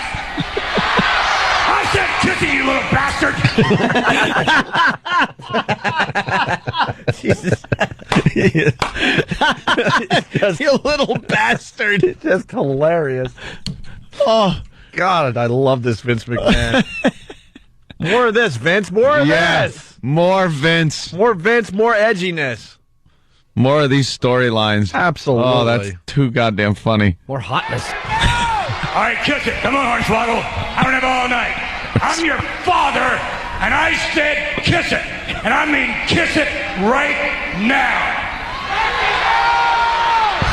Yelling no. Oh, he's fighting! Oh, they're still kissing! He's fighting! They're fighting! They're fighting! And they play the leprechaun music. Wait, so he bit him, huh? Hornswoggle bit him. Look at Vince is just standing there. Yeah. And then there he goes. And then finally this last clip. I love the little bikini underpants. Vince has. Yeah. Don't mind the tan lines. They're the teeniest little thong underpants. He's in his 60s, this guy. He's got to be. Here we go. I suppose you all like that. You like that, huh? Yeah. Let's see if you like this. Next week, right here, Mr. McMahon's going to be in action. Guess who my opponent's going to be? My son, bastard son, Hornswoggle. Because of you, because of each and every one of you, I'm going to beat the holy hell out of my son. Oh, and by the way, Finley, if Finley gets involved in my match, then it's all on you as well, because Finley, you'll be fired. We just played that clip because we knew it ended like that with the angry Vince Anthony impression. Oh, that's great. You'll be fired. Finley, if you get involved in this match, you'll be fired. God, that was hysterical. Yeah. He'll be fine. Look at him. He's walking around the ring. He's biting his ass all the way around. With a leprechaun midget biting on his ass. Oh, classic Vince. Absolutely. The music starting was very funny. Yeah, the little leprechaun music. Okay. See, wrestling, I'm not a wrestling fan, but it's like, ever since they kind of admitted, like, all right, we all know what it is, and just got silly and ridiculous. Sports entertainment. Yeah. It's fun. We got De Niro endorsing Obama. You asked for it? Thank God. You get it. Sure, it's very pizzazz-filled. Yeah. A lot of personality to this. Yeah, I'm sure it's boring. I don't want to do it before he does it, because then I'll probably be totally wrong. Humiliated. You wanted to vote, you just didn't have anyone you wanted to vote for.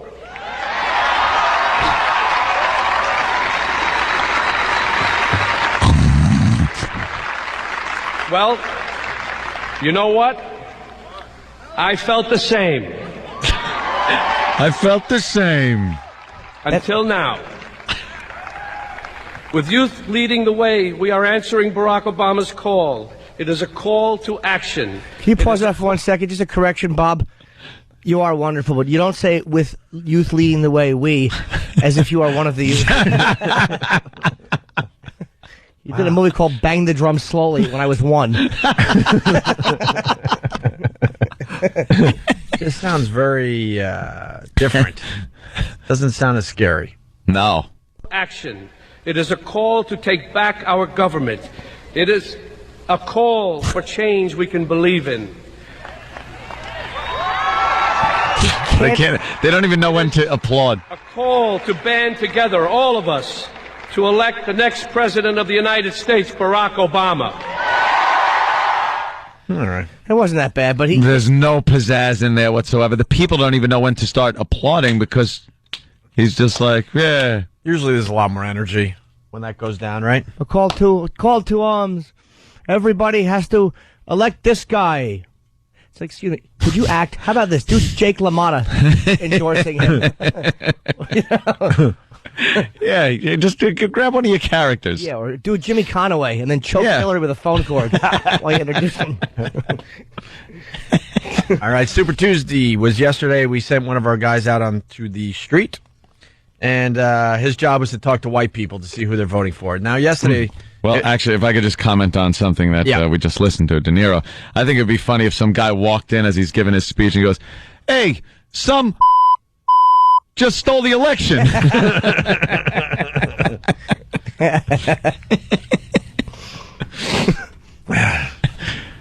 So I think it's going to be a lot of Republican, stuff here, right? Yes. Probably. We talked to a lot of white people yesterday on the streets. And Whitey. Do we have Whitey's age and stuff? I'm hoping, yeah. We meet Rabbi Weintraub.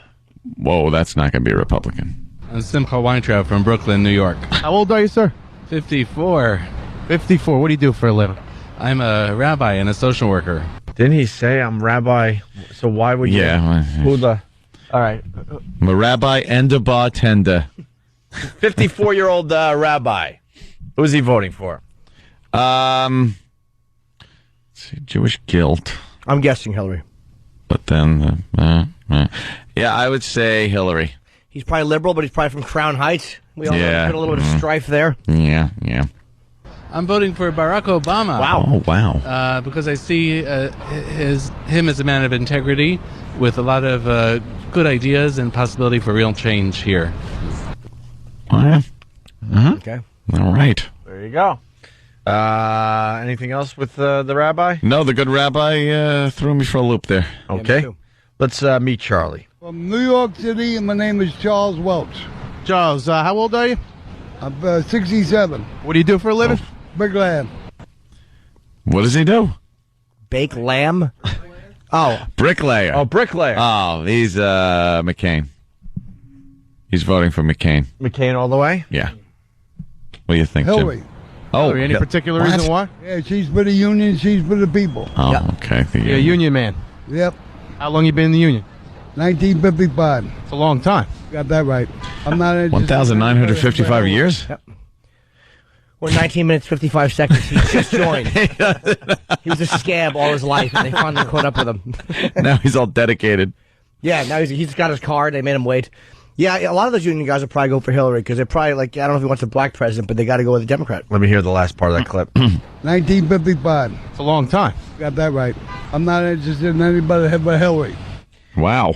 It's so weird. Just in general, people are talking less about the Republican, candidates. Well, it is New York too. Let's good point, be honest good point. here.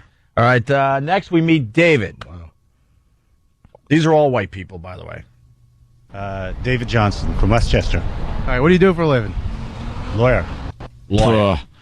Hillary. I don't know. Who's for the reforms for tort reform and stuff like that? Yeah, maybe you're right. I'd say Hillary. Yeah, she's a lawyer. Yeah, okay. Obama.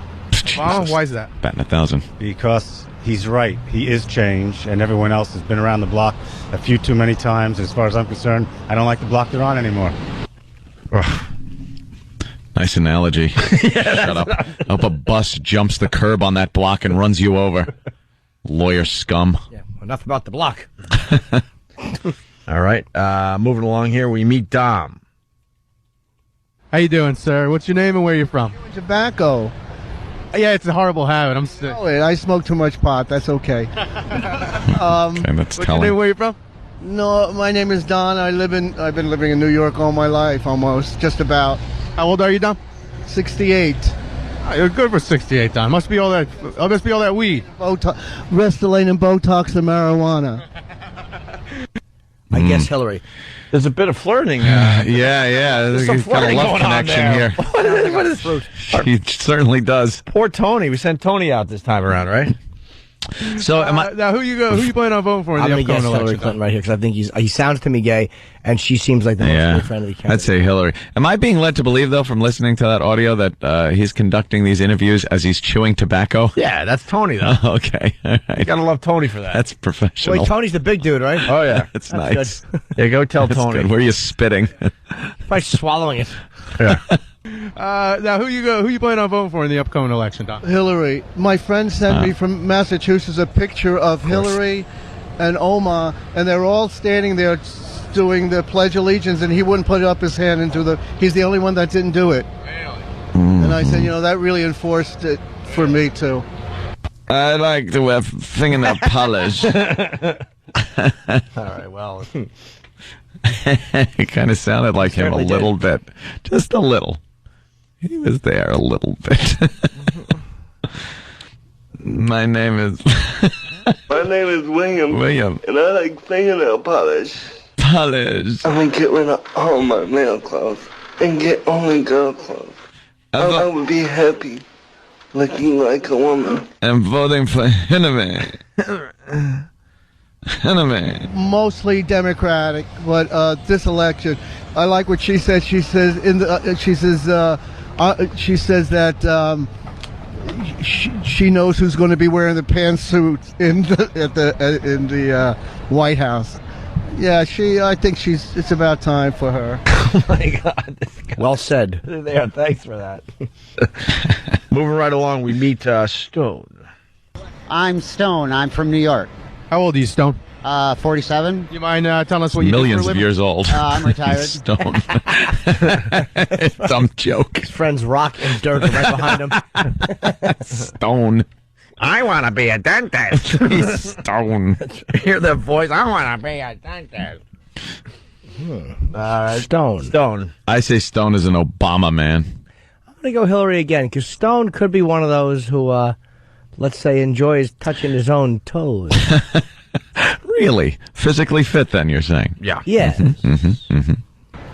Hillary. Very Well, good. you got to vote for Hillary because this is my Gotta. question. When she becomes president, what does that make Bill? The first. I mean, come on, it's great. I mean, Obama, hell no. Do we really want to see that piece of in the White House? Seriously, do we really want to see him there? No, I don't want to see him there.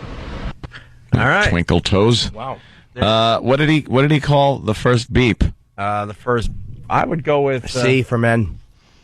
I'm saying I'm saying that he probably described the male genitalia in what would be considered vulgar. Did he, or did he say the first and then the F word for gay that we can't say? What was it? What was it? What was the word?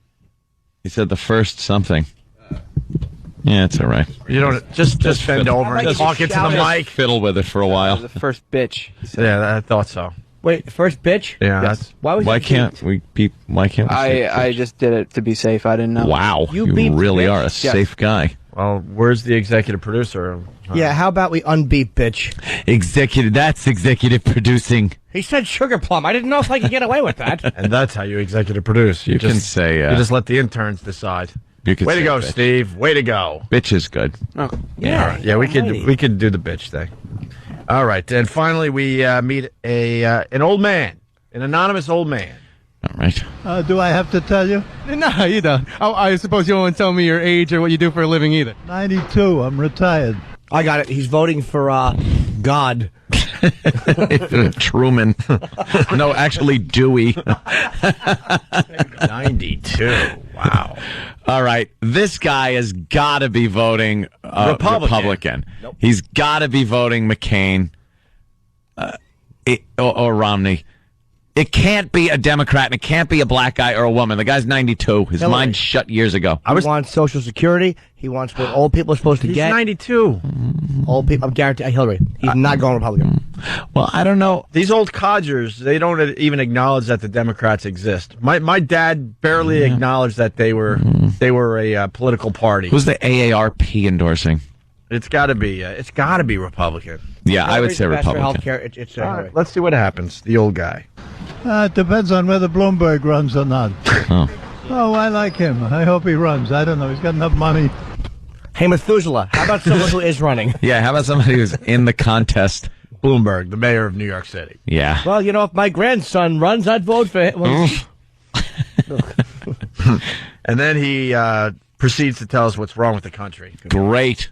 You know what? That's the next thing we got to do. What's wrong with the country? What's wrong with the country? Send Tony back out on the street. We want the answers tomorrow. You could ask anybody. Election coming up. A lot of people talking about change. Yeah. What's wrong with this country that it needs changing? That's what we need for tomorrow. Yeah, that's a good one. We want to keep this bit going, so let's get that for tomorrow. All right, here's the old man telling us what's wrong with the country. Motor cars. The dollar. Our dollar isn't worth these days. It's getting worse every day. He's right. Nobody pays any attention. Nobody gives a goddamn. You go in here and the food costs twice as much. Everybody says, oh, it's only going up 2%. I don't know who's working those figures. The big issues are, immigration and all that stuff they have to talk about. They'll never solve. That's great. I got the mind of a 92-year-old. Do you realize that no one has listened to him for that long in 20 years? I know. It gave him the time of day, and there he is. He fades out because old people are so irritating. He's so used to when people turn around, he knows when to fade out. Like he talks in snippets. I think the country needs to change. The sinking dollar is very bad. Sounds like it's usually when they go shh. Sounds like Tom Carvel. Every Wednesday it's Sunday at Carvel. I'm making Carvel in my... Hey, Stephen S. from Bayshore writes, that old bastard is voting for the Whig candidate. The Whigs. It's the new Carvel cake. We got Mike the candidate. It's the mayor's head with the president's hat on it. He's got enough money. Because the YouTube video looked great, we asked Sam to get the audio. Mr. McMahon going backwards again here. Oh, yeah. A lot of going backwards today. Mr. McMahon gets his ass buffed. Mm-hmm. So the visual is hilarious. He's bent all the way over in a dressing room, and he's got this guy with, like Anthony said, one of those big buffers that you would use on a car. Mm-hmm. And he's buffing Vince McMahon's ass before he heads to the ring. Right, here it is. Are you about finished back there, huh? How long does this damn thing take? What the? Hang on a second. Hang on. Did you bring the ice cream? Yes. I'll take a dollop. Yes. Take a dollop. That's a little on the cold side. Go ahead. That's good. That's good. That's good. So there you are, professional ass buffer, huh? Thank you very much. Imagine that. Mr. McMahon's Kiss My Ass Club. Mr. McMahon's ass in HD. That's got a nice ring to it. He's lost his mind. He's lost his mind. I'll take a dollop. A dollop of the That's a little cold. Of the ass cream? What is he doing? I love it. He just needs to do more. Yep. Just do more of that, Vince. Keep it going. And you got our attention. Hey, give me some Drew Boogie as we go to break. When we get back, today's nominee, are these nominees for Black History Month? Honoree. Honoree, yes. Yeah, honoree, sure. Yes. Of course, that would be the right word. Honoree. Today's honoree right after the break. And then we might change gears again and talk about the Magic Highway. Yes, I want to hear about this. Danny found this. 1958, Disney short about the possible advancement of America's highway system in view. The highways and byways. Some of the predictions they make are highly accurate, and others are simply... ridiculous. Ridiculous, exactly. Here's Drew Boogie. And all the rest of you people, it goes straight to hell. Straight to hell.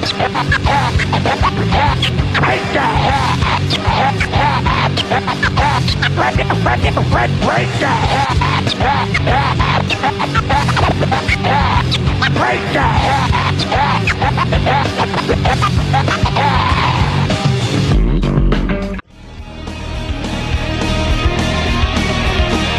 right, Opie and Anthony on your radio dial. I feel like we're back in the old days of radio with this song playing. I used to love this song. Yes. When the words came in. I know, it's not meant for that. I understand. We're sending Sam and Big A. Here. Exactly. We're sending Sam and Big A to the NBC Knight Rider premiere. Let's not forget about this, Anthony. Big A, huh? Big party at the Playboy Mansion. And you can join them. Yes, you. Enter to win at onaradio.com and watch the Knight Rider movie event Sunday, February 17th on NBC. The new Kit car there is your car. Not a Firebird. Well, it's close. It's a Shelby, but it's a king of the road. But Mustang's very popular these days in movies and television, I've noticed. Of course, that's because of me. What? Stupid twisters, whatever. She's a twister. 45 people dead or something like that? What was it? I heard 27. Oh. What, because we don't know. What, That's true. I mean, was it a category, they call that 4? I don't think so, no. No? Is there such thing as a category 5? Oh my God, you didn't. Finger of God. Shut up, you overdramatic douche. That makes me cringe. I've never seen the movie. Oh, it's horrible. You got it. You can't even say category 5, or else, you know, they drop their utensils when they're eating. They're all extreme and everything. Yeah, we're chasing it, man. We're chasing the tornado, man. And then you just mention category 5 and their utensils slip out of their hands while they're trying to eat. We should do. Finger of God. Really? Is it? We should. I hope it's lubed up. It has a glove on it. We should give everyone a homework assignment to watch Twister. Like, give them a week or two to find Twister and just watch it, and then we'll just do a whole Twister show. Just rip it apart. Oh, yeah. It's horrid. Play the bad dialogue on the show and just have fun with it. It's a great movie if you play the film flub game. Oh, yeah, it's got a lot of them in there. A lot of film flubs in Twister. Yeah. Like what? I've heard that, too, about that. It was terribly like... Driving down the road when there's supposed to be a twister, tornado, and they're in a big storm, and the sun's shining outside their window. They're driving the car. Yeah, real bad. The windshield's broken. It's not broken. Yeah. They got a lot of bad continuity in there. Terribly edited, right? Yeah. Yeah. Someone is yelling at you. Blue Healer. F5 category is a hurricane, you effing idiot. F5. Yeah, I knew I had it wrong, but I wasn't going to stop there and start stuttering over what is it, an F5 or something? Yeah. You get the point, right? F5. Hey, Sorry, the Fujita scale is what it's called. Thank you. I did remember that now. Okay. Yeah, hey. what do I know? We got a guy being tased. We love the tase clips. The taser clips. Oh, I don't like them. Oh, listen, you're going to like this one. Listen to this. No. Taser.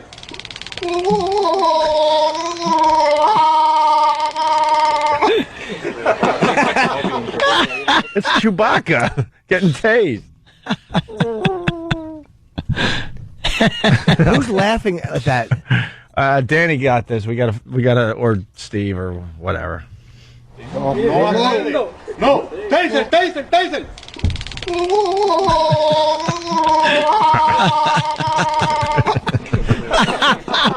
I love that. Why are they laughing? What's this about? It wasn't Chewbacca being tased. Yeah, it wasn't a perp or anything. Like, they were holding him. They were just testing a taser on this guy, and that's just the sound that had come out of him. So they were able to laugh because it wasn't like it wasn't like they were chasing some guy down. Yeah. Well, who's the guy going taser? He wanted to be tased.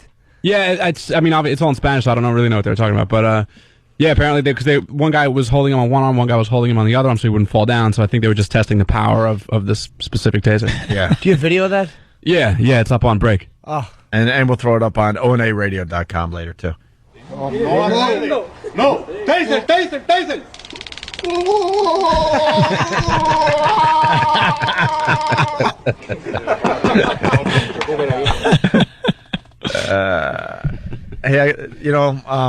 Pizza Bomber from PA. I'll just read this as a feedback. This is the hell we live in every day doing this show. Did you see on Raw Monday that Vince brought back the Kiss My Ass Club? You have to hear the audio. See, this is what we deal with on a daily basis. And that's why we do replay stuff. People get really mad when we replay stuff. That's the reason. People are hearing it for the first time. And he's an instant feedbacker, which means he probably listens to the show quite a bit. Yeah. He just missed our whole Vince McMahon thing we just did 20 minutes ago. All right, so there you go on that. It's time for the honoree. Yes, we honor another African American on this Black History Month of February. Yeah. And not the run of the mill. No. Every day during Black History Month, you could turn on certain channels and see people honored. B.E.T. They're the usual suspects. Yeah. Not here on this show. No. We want to delve a little deeper, a little more obscure. Unsung heroes. Unsung heroes. People you know and have loved. Mm-hmm. And don't get the attention. People love the Twister stuff, by the way. And they're saying, don't forget about the Van Halen music being played. Oh, it's so bad. They're just so extreme, man. Yeah. And the bad guys in the black SUVs. You got bad Twister chasing dudes. Yeah, bad Twister chasing dudes. And the cool Twister chasing dudes. Yeah. Oh, man. It's off the scale. The readings are off the scale, man. This is so cool. I bet. Can we please hear some? I have to hear some. It's so bad. Yeah, someone's got to start cutting up that movie just here and there. Just get us some clips. Hopefully before the end of the show. See what's up on the old internet there. They're just running around chasing tornadoes, man. And you got the bad dudes, and the good dudes. How's it bad dudes? Wasn't they're like corporate sponsored tornado chasers, and they have these black SUVs. They're like NASCAR teams. Yeah, like a NASCAR team. Yeah, got logos and they wind up not listening to the extreme cool team, and wind up getting themselves killed.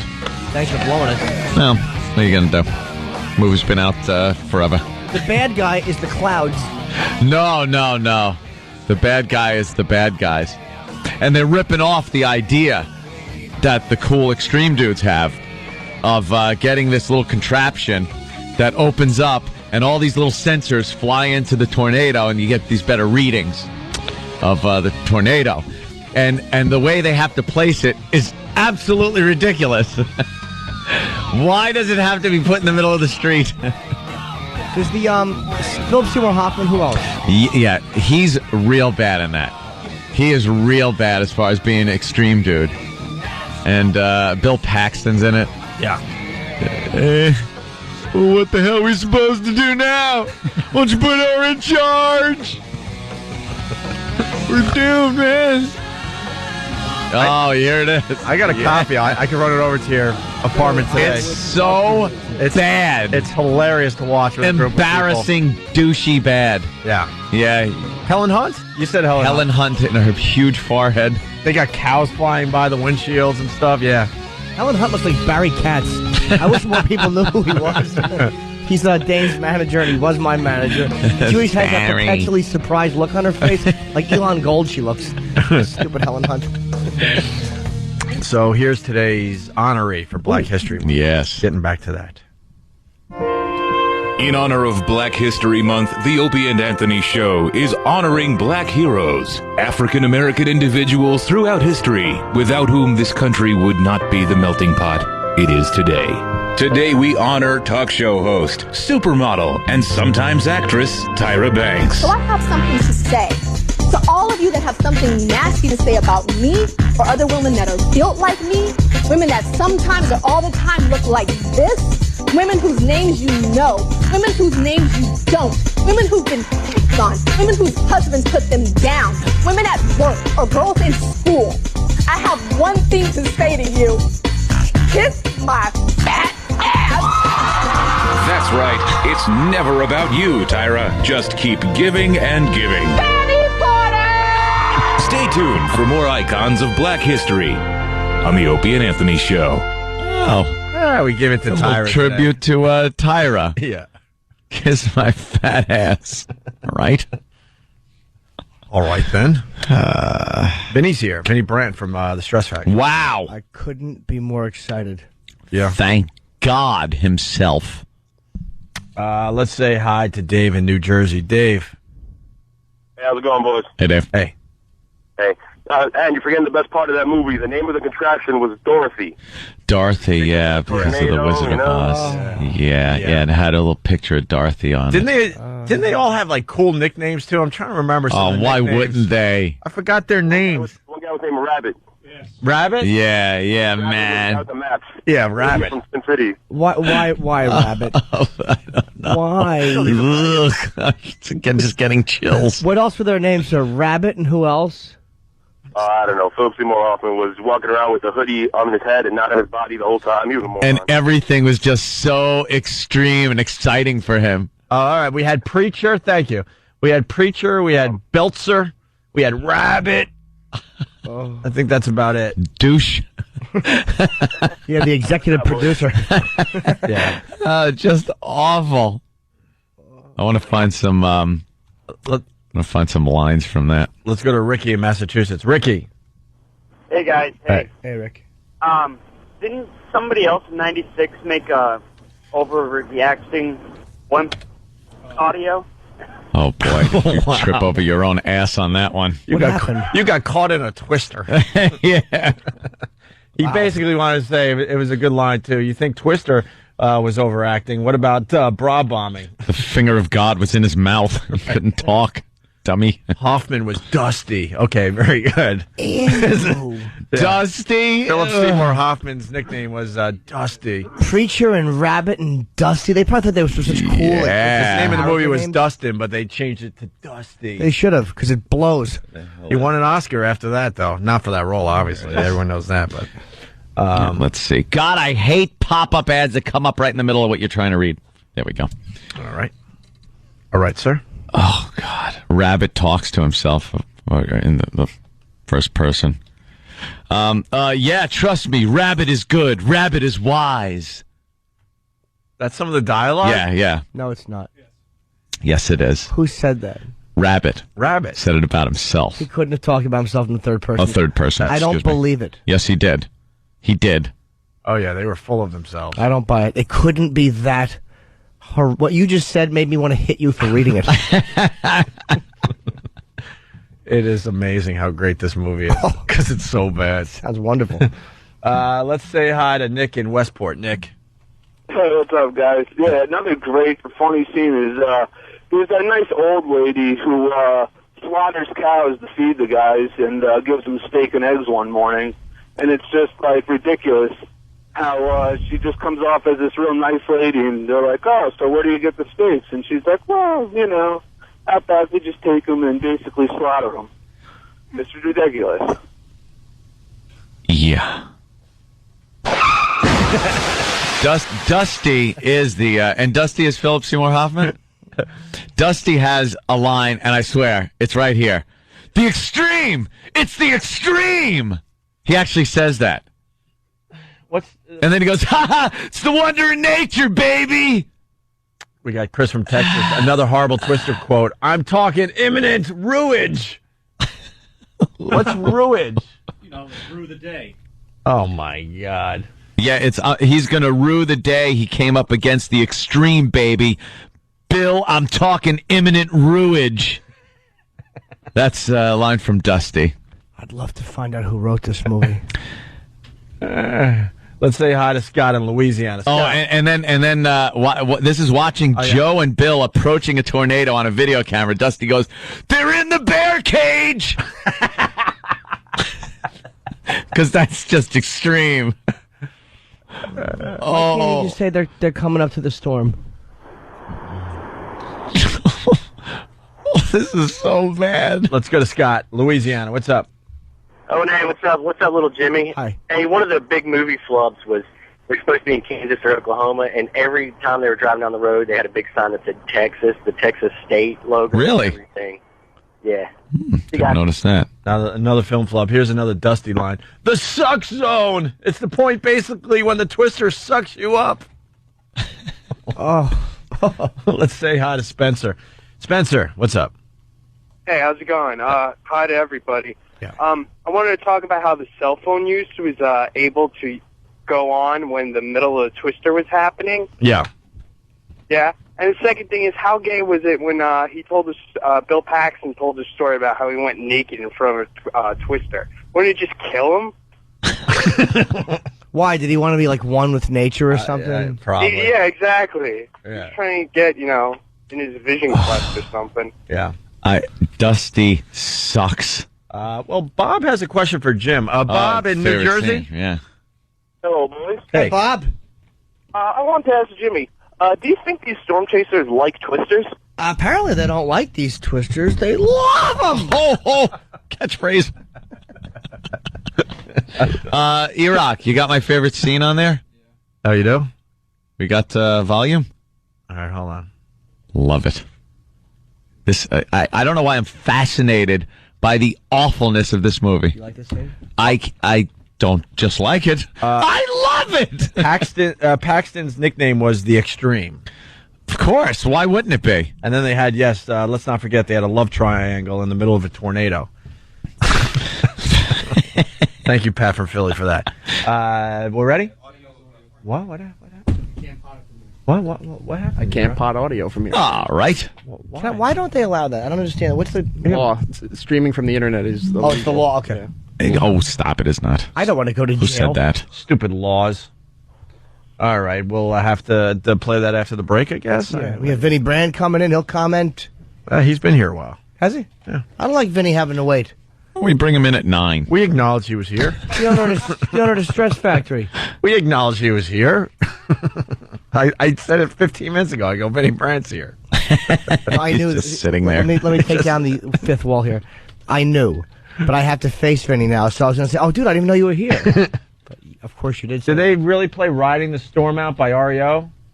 When they're chasing their first tornado? Yeah, they would play like storm songs real loud. Here's the music, man! And there'd be speakers on the outside of the van. So because it's so extreme and they're so cool that they need like music playing. You want the storm to hear it? Yeah, here it is. Yeah, strap in, man. Crank it up. We're cool dudes. You bring your REO. And they're just so excited and they're calling out like where the tornado is. Stupid REO. Yeah. Nothing says tough guy like REO Speedwagon. Come on. It's Dusty, Bill! You listening to me, man? This is so extreme! Crank it up! It's my so favorite REO extreme! song! Yeah, we're listening to REO Speedwagon! How extreme is that? Woo! I wish the finger of God would go down my throat so I could vomit! Yeah, riding the storm out so we're doing extreme!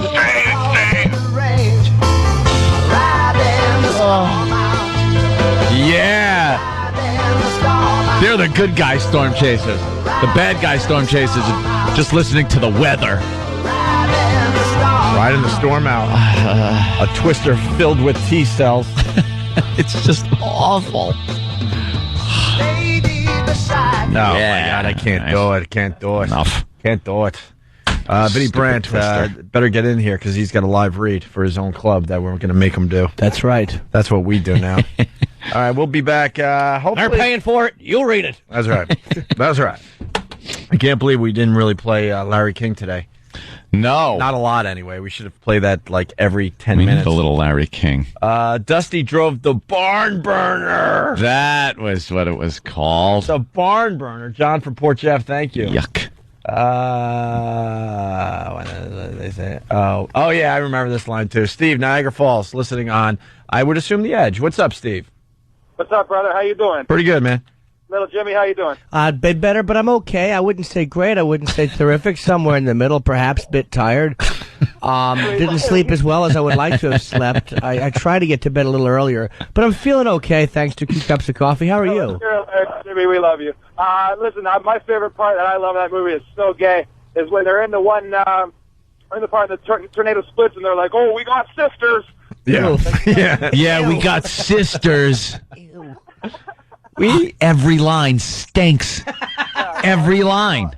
Why hasn't anyone really acknowledged how bad this movie is except for us? Like, we're obsessed with this movie. Obsessed with how awful it is. They have a million catchphrases, stupid nicknames. That whole bad extreme thing. Andrew in Chicago. No one acts like this in real life is what it is. Yeah. There's no reality whatsoever in how these people are acting. Let's go to Andrew. Andrew? Hey, what's up? Hey. Hey, kid. Yeah, just calling about that stupid line where he was, the caller before was saying where he got naked, Phil Paxton was naked and went out to the tornado.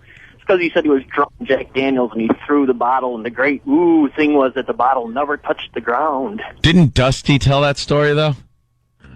Yeah. Yeah, Dusty was like, because Dusty was just all over Bill Paxton's junk.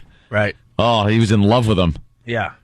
So Paxton was drunk and naked and threw the bottle. Yeah, man, and the bottle never Twister. touched the ground. That's how close he was, man.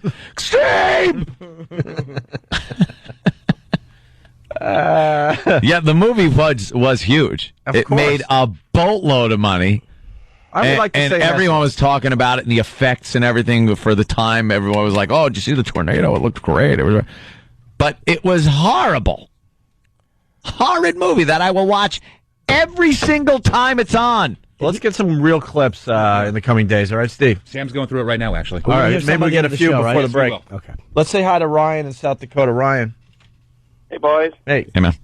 Just wanted to tell Jimmy about their fake little love relationship that Bill and Helen Hunt have. They rekindle, and he loses his wife over chasing tornadoes. Yeah.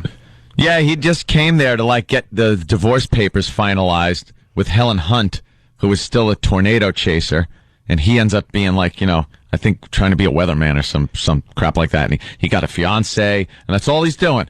But he gets so into it. Like, because right when he's ready to sign the papers, or she's ready to sign the papers, they see, like, the tornadoes are coming, and she's like, "You want to go?"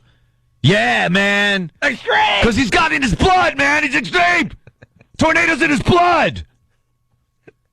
So he takes off, and the wife, his new fiance, has nothing in common with him whatsoever. Who, by the way, is way hotter than Helen Hunt. It was, what's her name from... I don't find her hot. I don't find either of them hot. Wendy Jo Sperber? Wendy Jo Sperber. Jamie Gertz? Something like... Right? Jamie Gertz. Nice. Helen Hunt wasn't hot since Roller Coaster.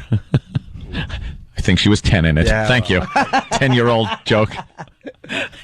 So wait, what did Helen Hunt want to do with this storm? What, did she just lay on her back with her legs open and hope it touched down properly? Stupid. Well, she was obsessed because, of course, when she was younger, her father had taken them into the little fruit cellar when the tornado was coming when they were younger, and he couldn't get the door down. And he flew away and died. So the father died, so she just became obsessed with him. So why didn't she just move to Maine at that point? Exactly. You know what he was killed by, though, right? What? An F5. Oh! And? Wow. Finger of God. You got to warn us before you say that, Dan. My God. Oh. Wow. Finger of Steve. That's right. It looks like it has chocolate on it. Let's say hi to Chris in Virginia. Chris. F5, a Foundry 5. On the Foundry scale. That's right. There's a big logo circling. Wow, I want to thank E-Rock for going to... E-Rock, what is that? Mr. Skin. And we're looking at Helen Hunt topless from a movie called The Water Dance, 1992. And she's got a nice little teardrop. Little movie called The Water Dance, 1992. Written... She's got a nice teardrop happening. Let's say hi to Chris. Yes, Chris. Might be porkable. From the back, she looks like Javier Bardem with that stupid hairdo. Chris. Hey, best line from that movie is, "Where's my truck?" And then you see it, fall onto the road. Yeah. The truck was lifted in the air, and they couldn't find it. Where's my truck? And it falls right in front of them. We'll continue with... More drama. We'll continue with the Twister stuff after the break, and Vinnie Brandt joins the program. Yes, he does. Great. The owner of the Stress Factory in New Brunswick, New Jersey. And yes, he is. What? I'm disagreeing with you. The owner. Oh. Mm-hmm. Mm-hmm.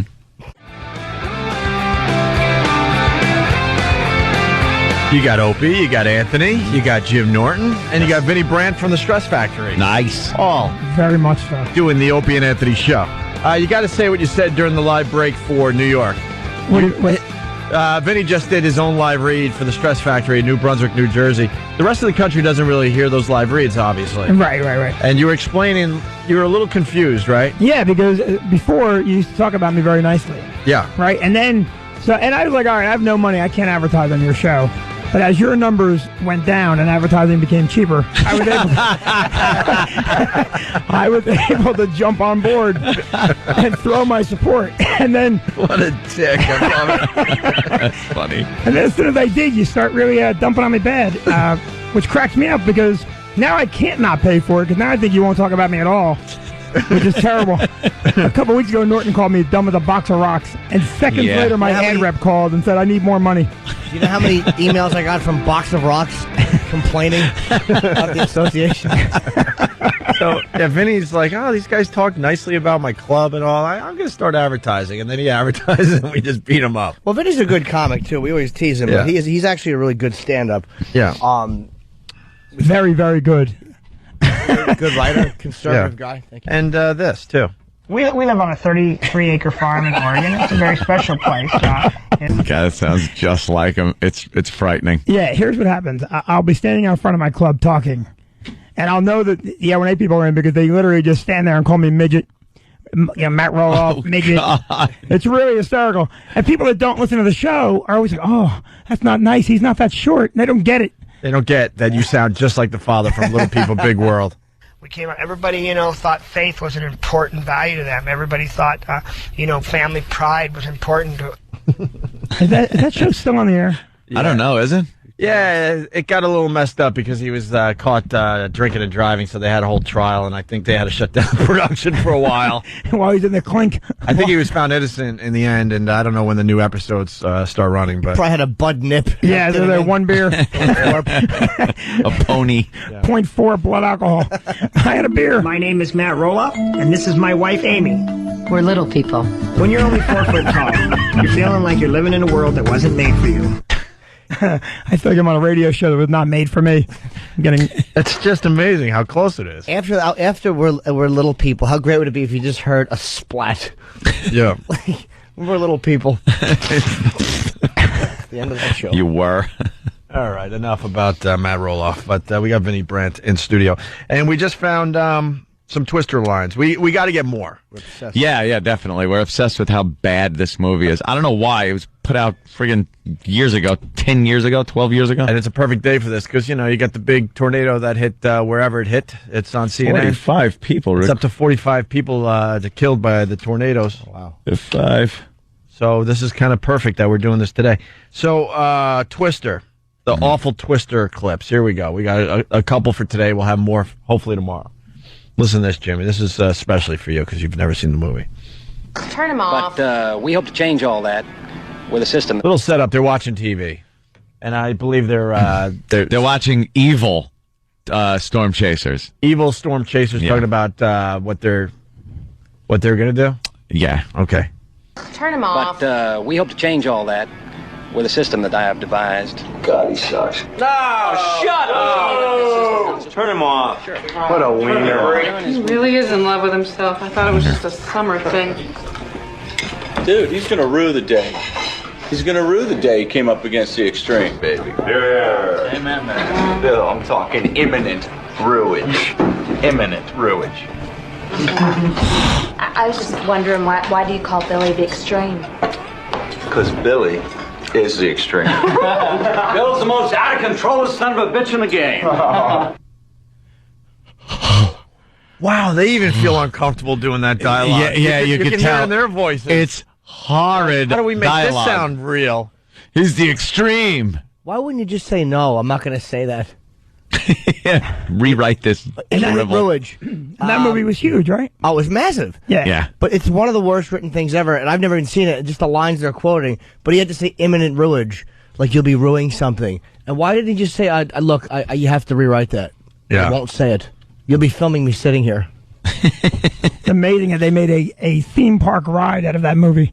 People's lives getting destroyed, 45 people dead. Hey, sounds like a good ride. That's about the Holocaust ride next. We always said that about the Titanic slide at the kid parties. When they have that, it's like, that's good. 1,000 some odd people dead in frozen waters, and now it's just a kiddie ride where they slide down the deck like real people did and go banging off of things. Wee, this is fun. They ride. Bounce off the plastic, with smokestack. Yeah, it's fun for them. Inflatable smokestack. Here's another scene from Twister. And this loser stumbles out of the car. He's got like a bottle of Jack Daniels in his hand. He's naked. Whoa. He is butt naked. Naked. Not naked. He's without apparel. Half naked. Naked. So Joe's yelling at him to get out of the way, right? So he strolls up to the Twister and he says, "Have a drink," and he chucks the bottle into the Twister and it never hits the ground. Twister caught it and sucked it right up. Honey, this is a tissue of lies. See, there was another Bill, an evil Bill, and I killed him. Wow. What? God. Oh, jeez. Okay, terrific. I don't believe that was real dialogue. Isn't that amazing, Jimmy? It's not an outtake or anything. Our staff did that. And this movie was huge. And actually, Rotten Tomatoes gave it 59% positive reviews. What? Or 59% suckage. Which one is it? Who reviewed it? Philip Seymour Hoffman? I think 59% suckage. Okay. And finally, we have one more. Yeah, back there's a strong F2. Oh, here's the finger of God that Anthony refers to from time to time, Jimmy. Some of the worst dialogue ever. Watch them lose their minds here. Yeah, back there's a strong F2, F3 maybe. Bet we see some F4s today. That'd be sweet. 4 is good. 4 will relocate your house fairly efficiently. Is there an F5? What would that be like? The finger of God.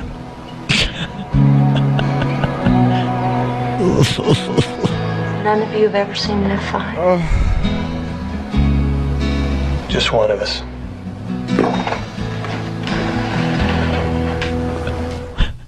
Just one of us.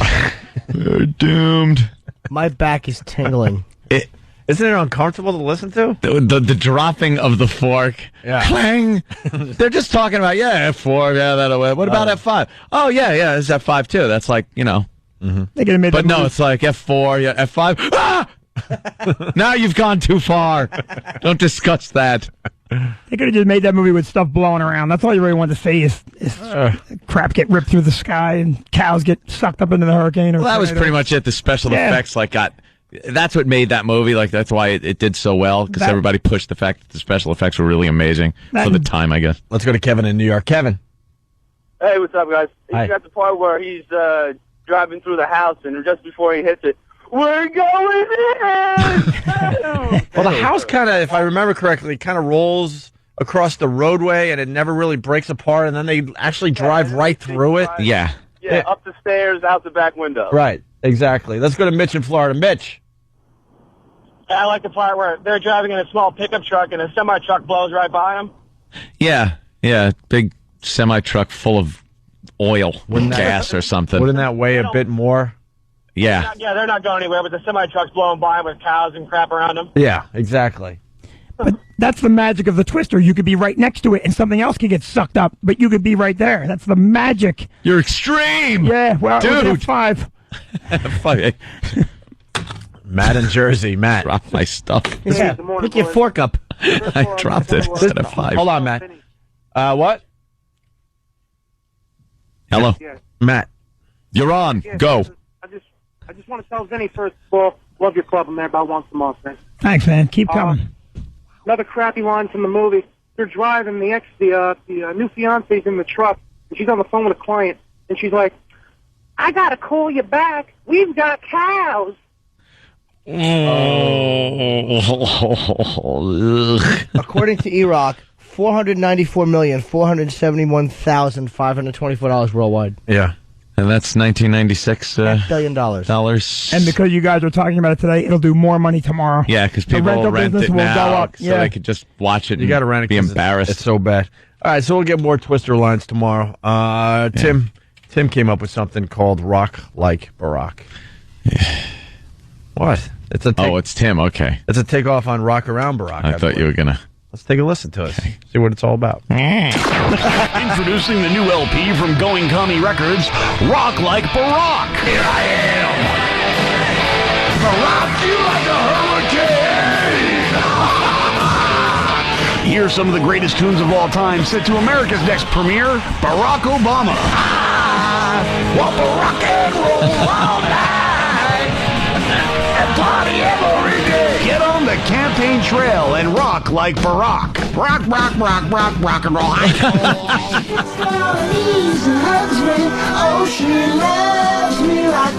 To get this fabulous new long-playing disc, call toll-free 1-800-GOING-COMMIE. That's 1-800-GOING-COMMIE. Rock and roll ain't noise pollution. Rock and roll ain't gonna die. Barack Obama, rock like Barack. I'm Anthony Cumia, and I endorse this product. Rock of ages, still rolling, keep on holding. There it is. That's the bid right there. Very good, Tim. Very good. Well, I mean, it's just like Rock Around Barack. What's the difference? I think we need a second volume of that. Yeah, that might have to. Tim, I would like to hear a second volume of that if you got it in you. Of course, based on the Pearl Jam song Rock Around Barack, but it's not Eddie Vedder singing, it's Stone Gossard on vocals. 1, 2, 3, 4, 5, 6, 7, 8, 9, 10, 11 o'clock, but rock around the clock tonight! Put your glad rags on and join me, hon. We'll have some fun when the clock strikes one. We're gonna rock around Barack tonight. We're gonna rock, rock, rock till broad daylight. We're gonna rock around Barack tonight. When the clock strikes 2, 3, and 4, if the band slows down, we'll yell for more. We're gonna rock around Barack tonight. We're gonna rock, rock, rock till broad daylight. We're gonna rock around Barack tonight. Stephen S. from Bayshore, he writes, holy crap, did a twister suck all the air from Vinny's lungs? Take a breath, you miserable midget. Miserable midget. I can't wait to buy more ads. What am I going to pay for that? I've said it, in a moment of weakness. You got a great club. Yeah, I know. You really do have a great club. Oh, we think family values are important. That makes for boring radio. It makes for boring radio. But it's a great presentation down there in New Brunswick, New Jersey. You've not been in a long time. You should have come and seen Bobby Kelly last week. Well, I wanted to. Last time I was down there, I saw Burr. Yeah, Burr sold out and killed, and everyone had a great time. Bobby did not sell out, but he did blow up quite a bit. Quite a few of the paninis that he picked on. Cracked me up because he looks like the snowman from Rudolph the Red-Nosed Reindeer. Every time I look at him, I hear silver and gold. It's just round with that round face. He really has gotten very round, his head. Yeah. Even in the time we've known him. Oh, my God. Good thing he's not a criminal. People would say, what's his M.O.? You mean his method of operation? No, his morbid obesity. Funny, I love letter jokes. That was a long way. That was a long way to go, but anything with Bobby and morbid obesity is funny. Hilarious. Let's say hi to Eric in New York City. Eric? Guys, you haven't talked about my favorite scene yet. It's the last scene when Bill Paxton and Helen Hunt get trapped in the middle of the tornado, so they take shelter in a building and are clinging to a gas pipe while the building gets shredded around them, but somehow they're able to hold on with one hand. What intrigue. This sounds very exciting. Yes, it's very, very. Yeah. And people just tuning in because you got Pat from Hackettstown. He writes, I didn't know you guys had Matt Roloff in studio today. All right, we've done that. Yes. And he's just tuning in. He wants me to ask you about the new season of Little People and the DUI. See? I want to look Matt Roloff up and prank call his house, order extra cable and pizzas. Why don't we get him on the phone? Can we not get him? We tried. I've tried. I've told Roland I would love to talk to Matt Roloff. Does he have a little publicist? Oh, what? Does he have a little publicist? Big phone in his little hand.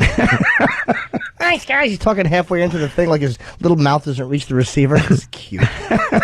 Hey, do me a favor. Just go, Vinny Brandt, live here in studio. Just go, I'm Matt Roloff, and this is my wife, Amy. I'm Matt Roloff, and this is my wife, Amy. Yeah, say it again, though. Say it like you mean it. I'm Matt Roloff, and this is my wife, Amy. That's how I say it. My name is Matt Roloff, and this is my wife, Amy. Play me back. I want to hear it. I'll say it just say it again. All right. Wait, what's the line? My name is Matt Roloff, and this is my wife, Amy. All right. Say that. My name is Matt Roloff, and this is my wife, Amy. My name is Matt Roloff, and this is my wife, Amy. Jesus. It is so close. It's really scary. close. Very funny. It is really scary. Optimism was one of those goals. I am extremely optimistic. I mean, the glass for me is always not half full, but completely full. Even when it's not, it feels completely full. That's funny. Because you're a midget. Exactly. Shouldn't you have said the tumbler's always half full? It's got half of the DNA, too. The clown car is half full. With me, the shoes and pants are always half full. With me, the hat is always doubly full. I don't know why God did that. Oh, yes. Another suggestion coming in. Could you go, I'm Paul R. Nelson? Who, Paul? Just go, I'm Paul R. Nelson. I'm Paul R. Nelson. I don't know that one. Yeah, but that's you just kinda do the good. line. I'm Paul R. Nelson. Find him. I'm Paul R. Nelson. I'm Paul R. Nelson. And if E-Rock didn't decide that the show is over, we could have maybe played the real clip of Paul R. Nelson. Thanks to my ex. I want to hear my voice back to back with Matt Roloff. I want to hear it. It always makes me laugh. Let's go to Sam in Charlotte. Sam? Hey, good morning, fellas. Hey. You guys forgot the best scene in the whole movie, where the not cool guys have Vince McMahon in the car, like, there it is. It's a twister. Vince as a storm chaser. There it is. We're chasing twisters today. We're extreme. We're gonna get in a vehicle, blast my music, head down the highway, and find a tornado. That's right, find a tornado, and I'm gonna show it my ass. And what could that twister do, Vince? It could kiss my ass. Kiss your what, Vince? My ass. Hello, doctor. I think I have a problem with my ass. Your what? My ass. I don't know what part of your body you're talking about, Vince. My ass. Joe, New York, what's going on, buddy? Buffett. Yeah. Where's my ass cream? I need a dollop. He's great. I think we're ending with you, Joe. What do you got? All right, well, you know that song, Barocking on Heaven's Door. All right. Good decision.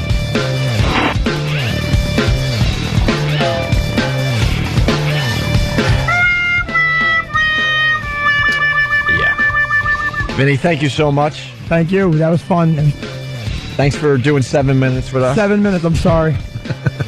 7 minutes. I sat in the green room for 20. Oh, God. I didn't know you were here. No, what happened, I actually I follow my GPS, which I hate because I know where West 57th is, but because I'm so dependent on the computer, I followed it to East 57th. Let's not forget that Bobby Collins will be at the Stress Factory, tomorrow through Sunday? Oh, wait, what? Tomorrow through Sunday, yeah. Okay, I turned your mic off. I saw that. Right in the middle of me talking. And Ted Alexandro next week at Ted the Stress Alexandro, Factory in New great Brunswick, New Jersey. All right. And you're going to join us over at XM? I'd like to. We'll try to get you to curse. I will. You family values ass. We're going to corrupt you. I guess that's it, right, Jimmy? I think so. I mean, I had a couple of thoughts I wanted to share if there's time. Danny, rushing in something, but we got to go. Real quick. Oh, all right. Hold on a minute. See what this is. Hold on. Because, who knows when we're going to actually invite Vinny back on the show. Say, I'm Paul R. Nelson. I'm Paul R. Nelson. I'm Paul R. Nelson. You kind of got it. Who is that guy? Just He's say it again. Paul R. Nelson. Go, I'm Paul R. Nelson. I'm Paul R. Nelson. I'm Paul R. Nelson. Pretty close. That's pretty close. How do you sound exactly like two guys? The worst two guys ever. Paul Nelson and a midget with his own show and an alcohol problem. Howdy. I think I saw boom! Oh, my God! God damn! Whip 'em Out Wednesday. Opie and Anthony. Opie and Anthony. Opie and Anthony. Show.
And here we are at XM Satellite Radio.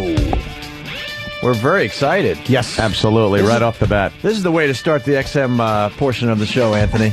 Yeah. You want to introduce our guest as I try to get my headphones right? And I am saying legendary. Yes. You are a legend. Look at him, he's all embarrassed. How could you? George A. Romero. Thank you. Sir. Hello. Huge fans Legend right here. means old, I think. You know, that's the problem. No. You know something, though? You've been a legend for a while. So we're all huge fans. I mean, the films have just fascinated, I know me, for years. They're amongst some of the most frightening movies. And it's not even that slasher frightening or the trendy whatever the super du jour kind of scary is. Your movies are it's that consistent, just frightening zombie movie that people are actually, they get scared. They can't sleep afterwards. Yeah. And just the whole series has just been fantastic. And now you have something new coming out, Diary of the Dead. Yeah, Diary of the Dead. Yep, it's coming out February 15th. And what's the Small, gist? Limited release. It's a much smaller picture. It's about. My zombie films have always been about sort of what's happening out in the world. It's not so much the story. It's the zombies. They could be a hurricane or any other disaster, and the stories are more about how people respond or fail to respond to the dilemma. Yeah. And it's really about this emerging, alternate media, how the whole world everybody's being turned into a reporter. It strikes me as a little scary. So that's what this is about. And it goes back to the very first night. It goes back to the night of Night of the Living Dead. And it's sort of a parallel story. Bunch of film students out shooting a school project when the zombies begin to walk. So they document. It's all subjective camera. And they document what happens to them over the first 3 days. And that's it in a nutshell. Like Cloverfield just came out. They had that same thing. Same kind of conceit, yeah. Which probably didn't make you happy that like, wait a minute, I've been working on this. Yeah, well, I was working before I knew anything doing this about with zombies, you bastards. Yes, but that's a big budget, what, New York gets destroyed or something. Yeah. This is very different. It's a very personal film. It was really, for me, going back to the roots, and we shot on a very low budget, and I had, for the first time since Night of the Living Dead, had complete control of it. So I'm the guy to blame. And, it's really sort of one from the heart. What's your favorite work that you've done? I mean, you obviously have a very complete body of work. What's your favorite thing that you shot? Is it Night of the Living Dead? Is it Dawn of the Dead? Or? No, it's not. It's neither. My favorite two films are a film I made called Martin and a film I made called Night Riders. I think 9 people saw them in the aggregate. Luckily, thank God for video. Stuff goes out, and yeah.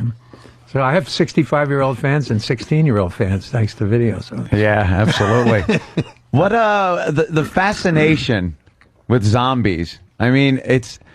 There aren't many, unless they're really, garbage. But there aren't many zombie movies that aren't a hit with people, and your movies especially. Yeah, it's hard to name the really big ones. I mean, Shaun of the Dead was great. It's kind of a spoof. Yeah, the definitely. original remake of my film, the remake of Dawn of the Dead, made a lot of dough. Mm-hmm. Some of the other, I don't think of the 28 Days or 28 Weeks films as zombie films, because they're not dead. They're infected. Infected. And they run. They run, which it does not pay attention to the George A. Romero rule of zombies, you don't which is the lumbering, slow zombie that somehow sneaks up on you. Well, maybe it's the influence of when I was growing up, the old Christopher Lee mummy things. You could blow him full of holes and he just keeps coming. He moves slow, but he just keeps coming. And that's the thing that I find that scarier than something running after me, Because there's that anticipation, right? Instead of something running right at you and attacking you. And it's the surprise of, opening that door. Or if you're fumbling to try to find some keys in the car and you get up and turn and, hello, he's right there. He's right there. That's a little scarier than somebody just running after you. I know, it's great. Well, it's like the original version of The Thing, the Kristen Nyby version. It's all about doors. When you open the door, then a couple of times, there he is. And it just, to me, it is anticipation. It's build-up rather than the actual That shot. slow hopelessness that's just going to get you eventually. Well, that You're was just hanging there. It's going to outlast you. That was the scariest part of Halloween for me, was the Michael Myers. He didn't run. He just walked, and yet he always got there before you did. It was creepy. So this guy knows a lot of shortcuts, but he didn't run, and that was the beauty of him. The victim's just not smart. I mean, come on, you should be able to outrun a zombie. Let's be honest here. Oh, yeah. Well, that's in my films. That's the mistake that everybody makes. They keep trying to go on with life as if it's normal, Yeah. Just get out of town. It's not. It's something. No. Something dead is alive out there. The original Night of the Living Dead, especially for the time, was very shocking. The eating of the entrails and stuff like that. Did you come across any resistance with the ratings? But I don't. Probably wasn't even a ratings board. No, listen. That film is old enough that there was no MPA. Yeah. In fact, it was one of the films that people used to point at and say that we really need somebody to control these guys. Thanks for that contribution. So you ruined it because of you. I couldn't see Kentucky Fried Movie. That's it. Well, it was that, and there were a couple of concert films. No, I guess the prior concerts were after the MPAA, but, there were a few films that were out. But then the second Dawn of the Dead and Day of the Dead, we were lucky enough to get distributors that put them out without ratings. They bucked the MPAA and put them out without a rating. And it was a time when you could do that because, like, the prior concerts were going out unrated. And, it still had a little bit of respect. It wasn't, It's funny, man. You can get away with violence as much as you want, but you start, you go sex and forget about it. You get slammed. Then they want the X rating on it. Yeah. Well, whereas, in the UK, get away with as much sex as you want, but violence gets. Then they don't like the violence over there. Yeah. Have you thought about a zombie porn? I haven't, no. But maybe if I could think of a good theme for that, some sort there have been some scenes in some of the movies with, you see some half-naked zombie girl, and for some reason it's surprisingly hot for I don't know why. I don't know why a zombie breast is. I'll tell you why. No, it takes the charm away when you see the toe tag. So no, it actually adds charm because it's everything you want a girl to be. It's like she's naked and she doesn't say a word. Just moans a lot. Too much, man. Hey, is there any movie that scares the hell out of you? Like, or was it not one that for you a saw? long time? As a kid, yeah. The Thing, I was talking about that scared me pretty much when I was a kid. How about the original Exorcist? The original Exorcist, I was raised Catholic, so it had maybe a little bit more of an effect on me. I've heard that people that had a Catholic upbringing, were more shook up by that movie than others. But but I was old enough then and already had made my first couple of films. Right. So, knew the magic behind it. Yeah, that it's just you're just looking to see how did they do that. Yeah. Instead of what was it like coming up with the some of the effects, especially on the first one, because that was pretty groundbreaking. Yeah, well, I mean, one of the investors. There were 26 investors, everybody, the biggest guy was in for 5 G's. Oh, wow. So, wow. One of them was a meat packer, so all those intestines and livers and everything actually came from a meat packing plant. They were real, fresh. He kept them refrigerated. So. Wow. It's an amazing stat here. I'm sorry to interrupt you. Dawn of the Dead, which would go on to bring in over $55 million, was made for $500,000. Yeah. So it's like when you hear the investor was in for $5,000. That's a good investment. Yeah. No, I know. Yeah, everybody, picked up a few shekels on that one.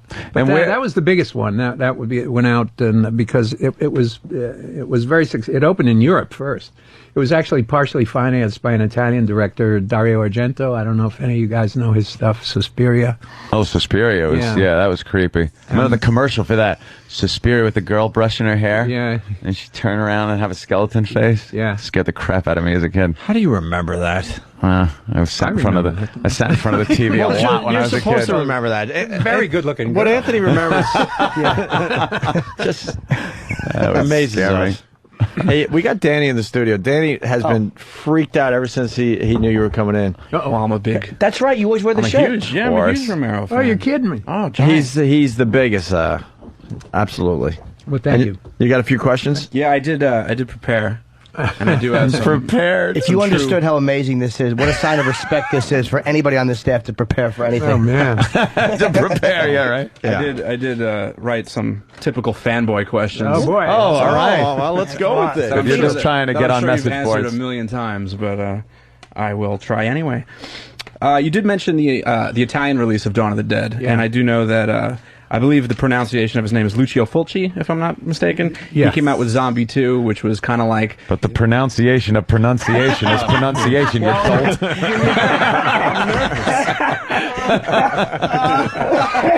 That's the Italian pronunciation of pronunciation. Now rephrase that and ask Mr. Remero. Oh, Danny wanted to sound smart there. No. Come on. If you just understood the beauty of that. All right. But I was curious if you really felt that Zombie 2 was a ripoff of your work. Well, I think it was not only, let's say inspired by it, but they ripped off the title because Dawn of the Dead, the title in Italy was Zombie. Was Zombie, right. So this guy comes out and says, I'm going to make Zombie 2 with nobody's permission, or anything else. I like some of Fulci's films. I mean, he probably has made more of the sort of zombie knockoffs than anybody else in the world. And some of them were really pretty funny and okay. I mean, old and, they wouldn't stand up today, I don't think. But they're not political at all. They're just... No, they were just kind of good, creepy movies. Yeah. Speaking of messages in your films, I know You know, a lot of people say that Dawn of the Dead dealt with consumerism, and Night of the Living Dead dealt a lot with the racial tension at the time.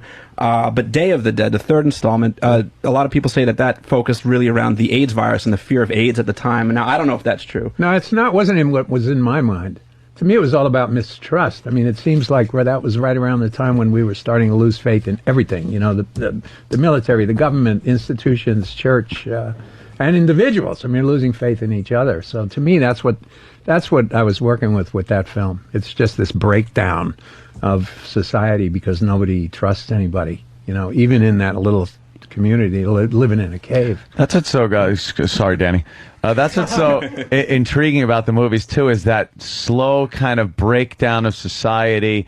And I don't know why that's so fascinating to people, but it really is in movies when there's this just complete breakdown of society and only a few actually can make it through that. Yeah. I don't know. Well, there used to be a genre, you know, before I started, you know, like The World, the Flesh, and the Devil. There's nobody left in New York except Harry Belafonte. And I guess I haven't seen the Will Smith thing, but maybe it's a little bit I Am like Legend. That. Yeah. It's interesting because I basically ripped off the idea for Night of the Living Dead from the book I Am Legend. Really? Yeah, before the other versions of that film were made. Yeah, that was kind of an Omega Man remake. Matheson in the book, and I guess in this film, starts with only one guy left in the world. Mm-hmm. And everyone has become a vampire. Oof. And, you know, so I felt, well, you know, it's the 60s, and I said, well, this is like about revolution, but, you know, start the story at the beginning rather than when there's only one guy left. Right. And so that's what I wanted to do. So I knocked off the idea. I told Richard. He said, all right, if you make a lot of money, send me a check. But, but that was a genre. That was a specific genre. Mm-hmm. And then I think maybe what we started in the 60s and 70s, those of us that were working then, there's a documentary called American Nightmare about me, Wes Craven, Landis, some of the guys that were making like really hard-ass horror right around that time. And I think we sort of wanted to show the roots of it. Maybe it was, our own sort of, 60s guys sitting around pissed off because our revolution hadn't worked. Right. Peace and love really didn't change it. All of a sudden there's this war. There's some funny place over there, what? And rioting in the streets again and all that. But the racial thing in that, I mean, we used African American actor in the lead in Night of the Living Dead. He was just the best actor from among our friends. We finished the film, and we were literally driving an answer print to New York in the car, and that night, in the car, on the radio, we heard that Martin Luther King had been shot, and then which just completely changed the face of the movie. And it was something that we had done before that had happened. And, I don't know. I guess if there's any credit can be given to us is that we didn't change the script. Yeah. When Dwayne agreed to play the part. But that was an accidental thing. But then all of a sudden I felt this responsibility. I said, oh man, I got a new job here. I have to do these with a little bit of social satire. Kind of forced into the situation. Anyway, sorry. Danny could just stand there. Because I actually wanted to bring up Vincent Price and The Last Man on Earth. That's I Am Legend. That's the same. That's the same based story. On the same story. And that was another one that just scared the shit out of me when let me in. Yeah. And he's just, there's nothing. It's that doom when even in a movie you realize, my God, there is no way they're getting out of this. This isn't going to be a happy ending. This, they're not going to wrap this up by finding some way to save the world. It's over, Johnny, Yeah. So that was also something that we wanted to do. Seems to me the reason to do horror is to upset the apple cart somehow. Mm-hmm. And in the old days, they used to just very deliberately reestablish order. Right, yeah. Kill a giant spider and it's over. Right. And forget the bomb that caused it, Them was another one with the ants. Yeah. It's just that doom of, oh my God, this movie's going to end and they're just gone. Everybody's dead.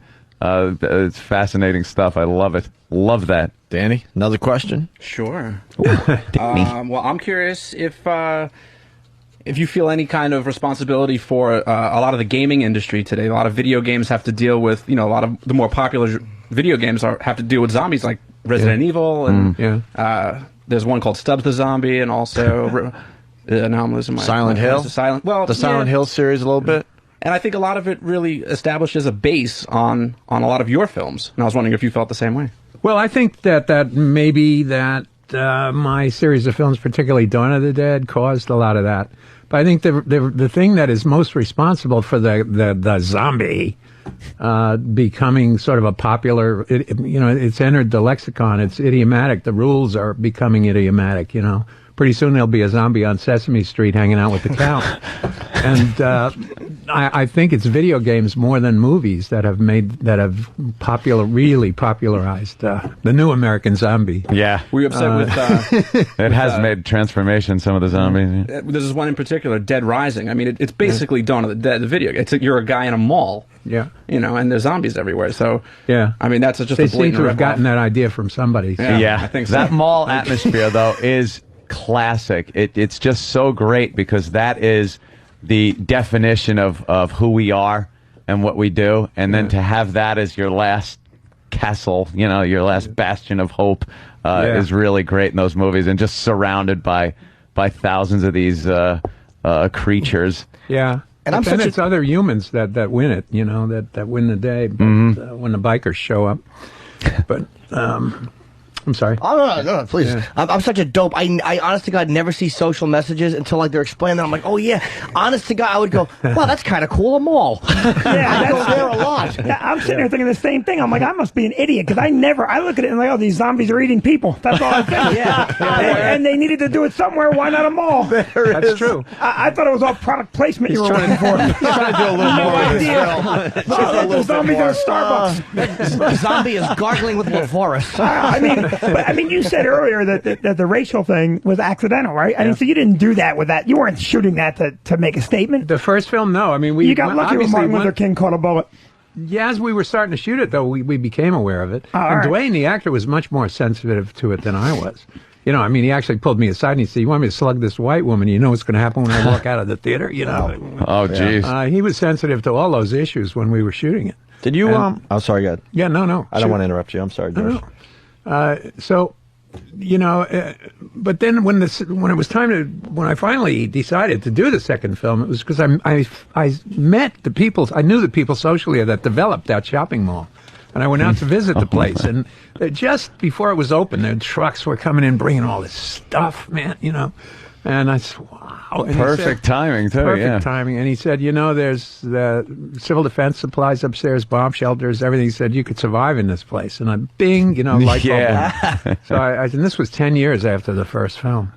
And so that gave me the idea for it, and the idea of this, temple to consumerism and becoming a place to survive. I thought it was sort of a fitting kind of a sequel. They were just 5 of them in a farmhouse in the first film, and the first movie scared me. I never sat through it. I couldn't sit through it. It was too frightening. How do they kill the zombies in the movie? Do they kill the zombies? In the first film? Yeah, in any of them. No, they get killed. But they get killed by humans. Yeah. They managed you're a cruel man. Beat him or burn him. I'm going to watch the movie. Beat him or burn him. Beat him or burn him. Right. They're all messed up. He's actually asking George how a film from 1968 ends. Yeah, but, I'm going to tell you something. But look, I meant it as a compliment. I couldn't sit through that movie. I was too frightened. That's another compliment. I can't sit through your movie. I think, Vinny, that's a wonderful compliment. How does it You're end? a social Well, at zombie. least he's not reviewing. I've had reviewers say that. I couldn't sit through it, but let me tell you what I thought about it. Danny, anything else? Well, sure. Well, since we're on the topic of Night anyway, I was wondering what you thought of Tom Savini's Color remake. I mean, the ending was a little twisted. You weren't expecting that, but I was wondering if you felt that it lived up to your standards. What was the difference in the ending, Danny? I don't remember. In the remake, Cooper is the one that gets killed at the end just because he was a giant asshole. Okay. Well, well, he does. Tony Todd gets killed as well. It's just that Barbara survives. That was I was apologizing to women when I wrote that script. Barbara. Because in the first film, she just loses her shoes, falls down, typical, like 50s. Always maiden in peril. Yeah. I figured, They're coming for you, Barbara. So that was really it was an apology to women, but I liked it. I thought Tom did a great job with it. We were basically trying to reestablish a copyright. We lost the copyright on the first film. Tom's pretty at the forefront of special effects and that type of makeup. Yeah, he was really the go-to guy for a long time. Yeah, absolutely. But he now is more interested in acting. You know? Yeah, well, that's what I wanted to ask you too, because he was in a movie that I think is great, and obviously your opinion matters in certain movies. Dusk Till Dawn. Yeah, Dusk Till Dawn. That one, he was in that, and Sex Machine. Yeah, Sex Machine. I thought that was a pretty cool movie. Yeah, I unique. liked it a lot. He's in Grindhouse too. Yeah, Grindhouse. Did you like Grindhouse? I like Grindhouse. Yeah, Planetary. Huh? Not Planetary. You enjoyed what they did with the. I did. I liked the other one better. You know, Mhm. I mean, I know those guys, and you know, I just had a good time watching it. Right. I don't know that audiences today get that. You know, that there could be a reel missing and it's all scratched up and burns on it. I mean, that doesn't happen anymore, right? Better not. Yeah. I mean, the whole thing fell flat, but I really enjoyed it. I would say that now that we're not promoting the film anymore, I enjoyed the experience of Grindhouse. Yeah, me too, all the way. Do you, as a director and as an artist, do you like, because this one film is basically, or a couple of films is like people associate with that? Like, does it bother you that other stuff you did isn't as well associated, or are you happy just to have something that massive that you're kind of pegged with it? You know, of course, it always bothers you when people don't get what you're doing. You know, I made a film called Bruiser. Nobody got it. I mean, you know, it's just somehow just went, you know, it's in a different layer of the atmosphere or something. What was Bruiser about? It's called Bruiser. What was it about? It's about loss of identity. It's about a guy that just gets so, screwed by people, everybody around him, his wife, his boss, his friends, and he just believes that he believes he loses his face. It's loss of identity, and he turns violent because of it. Wow. The film was a bit of a reaction to Columbine, and I liked the film a lot, but nobody got it. I think they thought it was maybe too silly. This guy running around without a face, I thought it would be scary, but people didn't seem to think. Is there anything worse than that's a risk you like take. how you go like, well, it's like, oh well. What are you going to do? I still like it. I couldn't sit through it. Vinny, let me tell you how it ends. That's got to be very frustrating too. Like when you do a comedy and no one laughs, you know that's got to be like when you do a horror film. Vinny? You go, I was thinking Jimmy, but I was like, I'm not gonna do that. I'm going to get you. you when you do a horror film, people go, it didn't scare me. Like that's got to be like, fuck. Yeah, right. That's your purpose. Right, it is. I mean, it's although I don't know, I haven't been. My stuff is more comic booky. It's got this creepy thing of all these dead neighbors walking around. Yeah, and neighbors are scary enough when they're dead. It's a little. That was the whole gist of the one with Ving Rhames, and the beginning of that one. Where it's just the neighbors and that's the best part of the that girl. film. Yeah, I love that part where she wakes up. Her boyfriend or husband just gets killed by that kid next door, and she walks out not knowing what's going on, and it's already. She's been sleeping. That's what got me is she was sleeping at some point when utter pandemonium is going on right outside her door, and she opens her door to this, and again, it's just over. There's nothing she could do about it but try to run, but. That's a great part of that movie. I thought that was the best part of the film. The overhead shots of the car and the carnage going on around it was fantastic. And of course, Creepshow. Speaking of comic booky. Yeah. Oh, yeah. That was the most fun to shoot. The tagline was the most fun you'll ever have being scared, but it was the most fun to shoot. I watch that still every few months just to get a great laugh. I mean, some of the scenes in that are hysterical. One of my favorite is Ted Danson buried up to his neck in the sand with the crab. Yeah. And Leslie Nielsen just goes, "Found a friend, Harry." As a matter of factly. Great. So many funny scenes in that. Where's my cake, Bedelia, you bitch? Boy, I can't believe you know all these lines. Oh, I've watched it so many times. Bugs, Mr. Pratt? Oh, yeah. Bugs got your tongue. I mean, just funny lines that you just keep laughing. It doesn't matter. I've seen it 1,000 times and I'll still laugh. Yeah. And of course, probably the top one out of that is the one with Adrienne Barbeau. Right. And I'm sorry. Tell it to call you Billy. Yeah. Just tell it to call you Billy. And that surprise shot where he just she's bitching at him, he pulls a huge gun out and just shoots her in the head, and everyone goes, "Great shot!" And you're looking like, "What the hell just happened?" And realize he's just fantasizing about the whole thing. Fantastic, man! I love that movie. That was really fun to do. It was great fun to do. Hey, let's go to the phones. A lot of people want to get in on the interview with George Romero. It's Kent, the movie guy. Kent.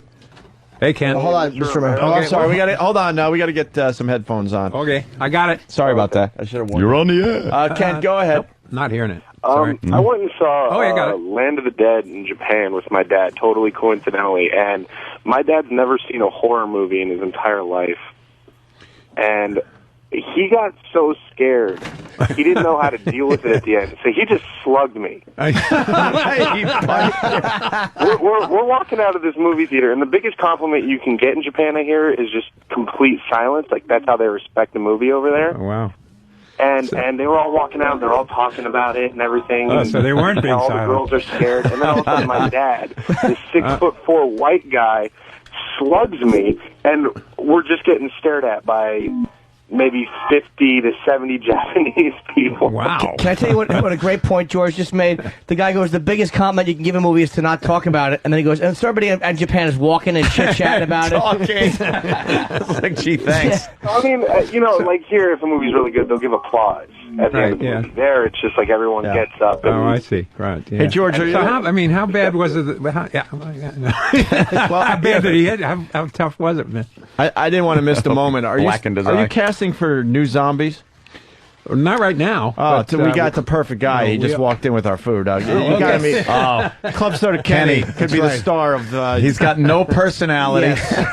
He's got hair like a zombie. It's all dry. Wait, he just smiled. He just smiled. That doesn't. No, but this is our. No smiling. Watch this. I apologize, sir. I didn't mean to. And he's dumb as a zombie. Yes, that's correct. We could have him brighten up a little bit and chipper up to play the zombie if you need him to. A little more lively, maybe. Yeah. Where do the majority of the zombies come from in the movies? The cast, are they just extras and friends? You ever get friends to go, hey, I want to be a zombie? Yes, and we've been able to do that. The last two films we shot in Canada, and the unions are really rigid up there. Zombie union? When I was, zombie union. The dead have rights.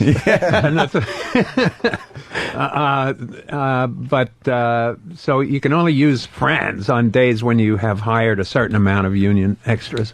So it's a little tougher to do that. When I was working in Pittsburgh, I made all my films except for until the last three in Pittsburgh, Pennsylvania, and they were outside the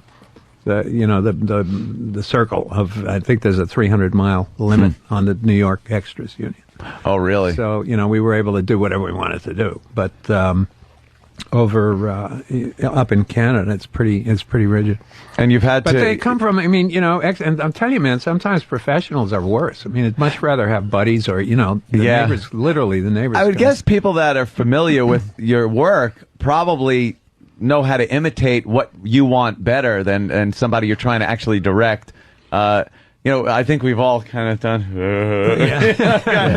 that whole thing. There was a funny scene in Shaun of the Dead, that spoofy kind of scene where they had to mix in with the zombies, so they all trying to act like zombies. Yeah, exactly. And that's kind of funny when you think of getting an actor in there and having to tell him, all right, do this, or no, you're not getting it right. You're not zombie enough. I can't make a physical move. If I'm talking to a bunch of extras, if I even just do this, then all of a sudden you get everybody doing that. He does. It looks like Thriller.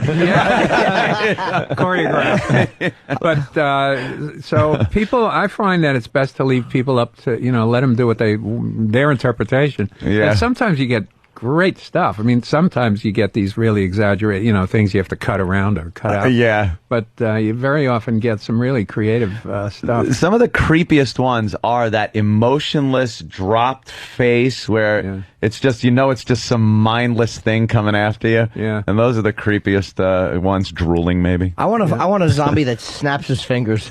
That's what you need. One zombie that just snaps a little. Fingers would break. They just snap off. Snap. Let's say hi to Colin in Florida. Colin. Hi, Mr. Romero. Hi, Colin. It's an honor to speak to you. Thank you. The staff already brought up the Resident Evil movie. Yeah. And you actually wrote a script for it. Yeah. Could you talk about that? Well, I got fired. It's the first time I ever got fired. It was we were working with it was a German company. We were working with the executives in L.A. and with Capcom, with the game company, and we thought we had really written a pretty good script. But the management of the production company just didn't want to go that way. So, I didn't really get fired. I got paid for the work and everything, but they decided that they wanted to just go a different direction, which had nothing to do with the game. It's got to be hard Your script is online and is far superior to the direct that they put on there, and just a epitome of Hollywood not knowing what people want. Yeah, well, in this case, it wasn't Hollywood. The Hollywood office of Constantine really liked it. It was the German headquarters that didn't like it. So, thank you, sir. That's amazing. Thank you. It's weird. It's got to be hard writing a script like that too, because so much of the horror or the vibe of it is in the way it's shot, and is in like you said, the face, the drop jaw, these different things. It's kind of hard to put in a script, so people will just look at the script and go, "Well, what is this going to do?" Yeah, it doesn't scare me. Right. Yeah. No music. I gotta send some musicians over with the script. Read this one. Man opens the door, lady standing there. Fix this. It's not scary. Yeah. And then when you look at it, of course, frightening. Let's go to Jody in New York. Jody. Hi. Hi. I was wondering why zombies can't walk upstairs. They can. Sure, they can. I don't think they walk upstairs. Well, they have in my films. Yeah. The end of Dawn, they climb a ladder. I mean, they get up to the roof, actually, in Dawn. Thank God you called. Yeah. Because she would have run upstairs if there were zombies, and they'd have gotten her. Yeah. She'd have been surprised. A better question is, why don't they take elevators? They have a hard time with escalators. They also do take an elevator in Dawn of the Dead. They take elevators, and they also just miss getting into elevators, which is very good. One zombie pushes the button, and the other zombie's like, "I already pushed that. Why did you have to re-push it?" Even as zombies, they're annoyed. Let's say hi to Sean. People do that in Georgia. Sean. Hey, Mr. Romeo. Hi. Have you read any of the zombie literature, like World War Z and anything like that? And what do you think about those? It's, I don't know. What can I say? I mean, I like Max. He's a great guy, Max Brooks. And, I like the Survival Guide, and I like World War Z. But, I don't know. It's not my stuff, It's my stuff I have this peculiar niche, and my stuff is all really about what's happening in the world. And it's not sort of zombies for the sake of zombies. And so, Max takes it very seriously, as if it were a real plague, and that's the way he approaches it. And, great. That's, Can I paraphrase? George thinks it's shit. Yeah. He's just being a little too nice for the nice show. guy. No, I thinks it's crap all. George, do you watch the newer horror films, and what do you think of them? Like Hostel or Saw? Or I've seen enough of them to sort of stay away from the sequels. But it's just not, again, man, your it's thing? not my thing. I'm a much more of a traditionalist. I mean, I'm much more of I'd rather do Creepshow. I'd rather do something a little more operatic or gothic. And, it's just what it's all about what you grew up on. Sure. Did that guy really have roaches on his face? Yeah. Yeah, he did. I mean, the only way to get him to stay there, they had to give him CO2 or something, to slow him down, because otherwise they would dump out a big Rubbermaid trash can full of roaches on that set, and within 20 seconds you couldn't see one. I mean, wow, they just disappear. But take the phone apart, and there's this phone-shaped thing, which is like all roach. And it was dreadful. It's the worst time that me and my crew ever had on a set. It was just hideous, because they were everywhere. They'd get in your briefcase. They'd get you were pulling them out with your script. That's awful. It was dreadful. Where'd they get them from? They had to go to Trinidad. Chinese restaurant. Trinidad. Left an egg roll on the table at the Stretch Factory. Vinny gets that was unnecessary. Why did you go to Trinidad for cockroaches? If you buy cockroaches from a lab, we needed 500,000 roaches, so they charge 50 cents a piece. That's a little cheaper to the budget. Yeah, cheaper to send guys to Trinidad, and they literally brought back barrels of these things, and they had their own trailer. It had to be climatized. It was. So wait, they would just ship a barrel of live roaches. Yeah.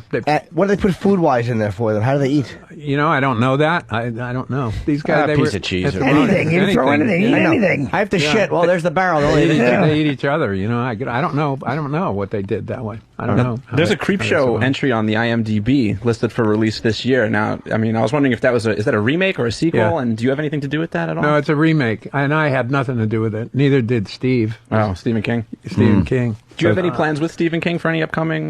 You know, we're always talking about a project. I mean, we've been on again, off again on several things. Tom Gordon, Buick 8, and you know, somehow the stuff just either never happens. You know, it's pretty hard to figure why. But no, we're not working on anything right now. But Steve's, you know, we're still in touch. Steve does a newscaster voice in my new film. Oh, really? Yeah, a bunch of guys came out to do that. Quentin Tarantino and very Wes cool. Craven. Oh yeah, anybody involved in horror Quentin's has got to be a huge idolize fan, him. I'm sure. Yeah. It was fun. It was fun and you know, it was just great that they came out to do it. You know, it was terrific. You know what else I like about your work is that putting humor in these horrible situations. There's a great gruesome scene where they're all on top of the mall shooting into the crowd, and they're holding up the names of celebrities that the zombies look like, which was just. I was in the movie theater with my girlfriend, and we were laughing hysterical, and no one else was laughing. Yeah. I was really laughing hard. Jay Leno was one of them. I guess Jay Leno. And you look, and it's a zombie that looks like Jay Leno, and the guy just blows his head off. And it's a gruesome scene, but hysterically funny. Yeah. And I've noticed that's been a trend in your work. Yeah, well, that was actually in Zach's film. That was in the remake. Yeah. But I can't resist it. I mean, I had a pie fight in Dawn of the Dead, man. I just couldn't resist it. You're out. You find yourself out in the middle of nowhere shooting one of these things, and you know, half of your friends have goop all over their face. Yeah, and you gotta have some can't fun. help but chuckle, you know, and so.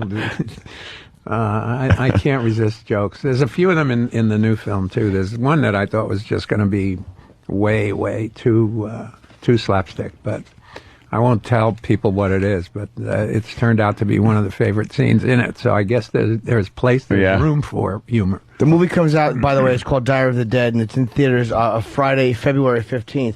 Which is that this Friday? Or the next Friday after this Friday? A week from Friday. A week from Friday. A week from Friday it comes out. And I wanted to. You wanted to go to just because you mentioned that, Jimmy. Brett from Long Island. He's actually seen Diary of the Dead at Tribeca. Don't give any of the movie away, Brett. But what do you have to say? I saw it 2 weeks ago, and I thought that it was one of the most refreshing pieces of work that George has done in a long time. Wow, man! Thank you. Thanks. You really loved it, huh? Well, you know, it was great at being free to be able to do exactly what we wanted to do, and. So I don't know, maybe that's why. It's just purely one from the heart. It's a lot of fun, and you know, it was a lot of fun for me to do, and it's very gratifying that people are digging it, because it's not a big movie in any way. It's very intimate. It's more like Night of the Living Dead that way. It's a small cast of characters in you know, limited situations. It's not Thunderdome, you know, like Land of the Dead was getting a little too Thunderdome for me, but.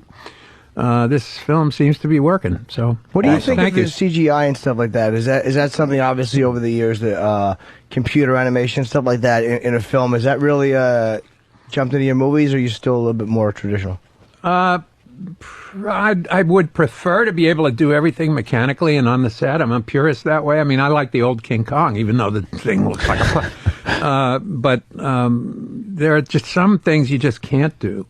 You know, like we had to melt a guy's head down with acid, and then most actors don't let you do that. Although they should. We could get Rich Voss to do that. Yeah, exactly. He just drink the acid and be fine. All right. As long as I'm a star. But in this film, too, we had to work very, very quickly. I mean, we only had 20 days to shoot this film. Wow. So, and it's all subjective camera. And sometimes, you know, if you do it with a squib, you do a real explosive on the head. If you don't get the shot, the wall is stained. You got to repaint the wall, re-rig the squib, and it sucks off time. So it's much easier to have the actor point the gun zombie falls, and you paint in the gun flash and you paint in the blood. It's just being able to do that is just makes the production time, the on the set time, much more efficient. Less distracting too, I think. When you're watching a movie and you're just believing it because it looks so real, there's no part of you that's suspending, like, you know, that I kind of see the way they did that. Yeah. You know, you want to just feel like you're watching it really happening, and then I think it's less distracting when it works like that. Sure. Yeah. Well, I mean, these are all sort of simple effects. I mean, it's not like when you see a bunch of dinosaurs running around, you know that they weren't able to actually shoot that. So, you know, it tips it off that it's CG. And I have a young son, 17-year-old son, who, you know, went to see iRobot, and he said, just it's all computers. Yeah. So I think there is a bit of disappointment when that's all it is. It's just an exercise. Right. Let's take one more phone call. It's Ray in Cleveland. Ray. Hi, Mr. Romero. I'm a huge fan of yours. Thank you. I actually have watched every Dead movie you've made. I'm sorry about that. I'm also from Pittsburgh originally. Hey. All right. And I've been to Monroeville. I've seen the house. I've been to the cemetery. Oh, my I've done God. it all. Holy cow. In fact, all when I'm playing hockey for tournaments and stuff. So it's kind of cool. Wow. On that ice rink? On the ice rink in the mall? No, they actually removed that last time I heard. Yeah, they did, but I didn't know when you were there. No, I played in Bethel Park, all them places, but I've made a point to go to Monroeville every time. But you are my idol, and I love you for everything you've done to movies, especially horror films. You're amazing. Well, thank you very much. Any question? No, but I think I'm doing a couple of more of these shows later. Would you call up, please? I have one question, actually. Okay. I saw a documentary where you said the movie score for the original Night of the Living Dead was won in the chess game. No, the mix, the audio mix. We had to pay for the movie score, but we paid for needle downs. In those days, they called them needle downs, and but we won the mix, the audio mix, in a chess game. One of my that's what I heard. Jesus, really? This is real guerrilla stuff. I guess. This guy, the guy that owned the lab, set up. He was willing to play a chess game for the mix, and we won it. Wow. Russ Streiner, one of the producers, won it. Oh, very cool. Actually, Clutch in Baltimore has something. Clutch? Hey, Mr. Romero. Great talking with you. Hey, I just wanted to let you know, when I saw that movie as a kid, I truly wanted to get lost in a mall while zombies attack because I wanted to play. I know. Great. Well, it was a fantasy for us being there. And in those days, man, nobody were. I mean, J.C. Penney said, "Sure, shoot," and they didn't make us cover. When they did the remake, nowadays you could never get away with that. When they did the remake of Dawn, they had to use fictitious names on all the stores. And, really? And, yeah, so I mean, I think we just sort of squeaked in under the wire before lawyers and insurance companies insisted that these places stop doing stuff like that. It's amazing, like a plane crash. Every plane crash is like Fred's Airline. It's never like Continental or right Atlantic Star Airlines. It doesn't they exist. don't want anything no. connected to them like that. Stupid lawyers. Zombies might come into JCPenney's. Yeah, I've seen that. I swear. Danny, one final question before we get George out of here. Oh, sure. He's a very busy man. Well, there's been a lot of remakes lately. The latest one in the horror genre, I think, has probably been Halloween, and it was all right. It did very well, but now there's plans to do a lot of other remakes, like Friday the 13th, Nightmare on Elm Street, Hellraiser, I think is slated for a remake. And do you think that there's really a need to remake these movies, or is it, on the other end of that, is it just reintroducing these films to a whole new generation of kids? Well, of course, that's the way that's the rationalization. That's how they justify doing it. But the kids have seen them. They're on video, and so I don't buy that argument. I think it's just the safety of a proven title, and Hollywood's going to go that way rather than take a chance. They read scripts. They don't know, is this any good or not. Yeah, just knowing that they could spend a minimal amount of money and get a huge return on it justifies the cost. And it has the automatic recognition of title recognition. It really is amazing how the writing just sucks so badly in a lot of these. They just keep remaking. King Kong, I think I was happy they remade simply for graphics, and they could do so much more now. But movies like Nightmare on Elm Street, they don't need to remake that. It was horrifying the way it was. Absolutely. But it's just some dumb young shit, some 30-year-old who's in a position he doesn't belong in, who's not a good enough writer to come up with something creative, and he can't make the decision to go, all right, well, this is good, let's take a chance is just going to steal something, and I think you're very diplomatic in saying that. No. Especially the first 3 Elm Streets. The third one. I mean, those were really terrific, great ideas. They don't need to be remade. You know, you can't. Nobody, and the chances of them improving or coming up with better ideas is pretty slim. Not Robert Englund, obviously. Going to use a different Freddy. I don't think it's been cast yet. I don't know. Okay. I also got to ask you one more thing about the end of the original Night of the Living Dead. Case of mistaken identity, or intentionally shooting him at the end. I mean. No, they weren't. You mean, just, again, that's talked about as a racial issue. And when we wrote the script, in my mind, when I wrote that scene, the guy in my mind was a white guy. So it wasn't, people have talked about this, well, they see a black guy and they shoot him. Yeah. That wasn't intended at all. They see a shadow in the window, they think it's a zombie, and they shoot him.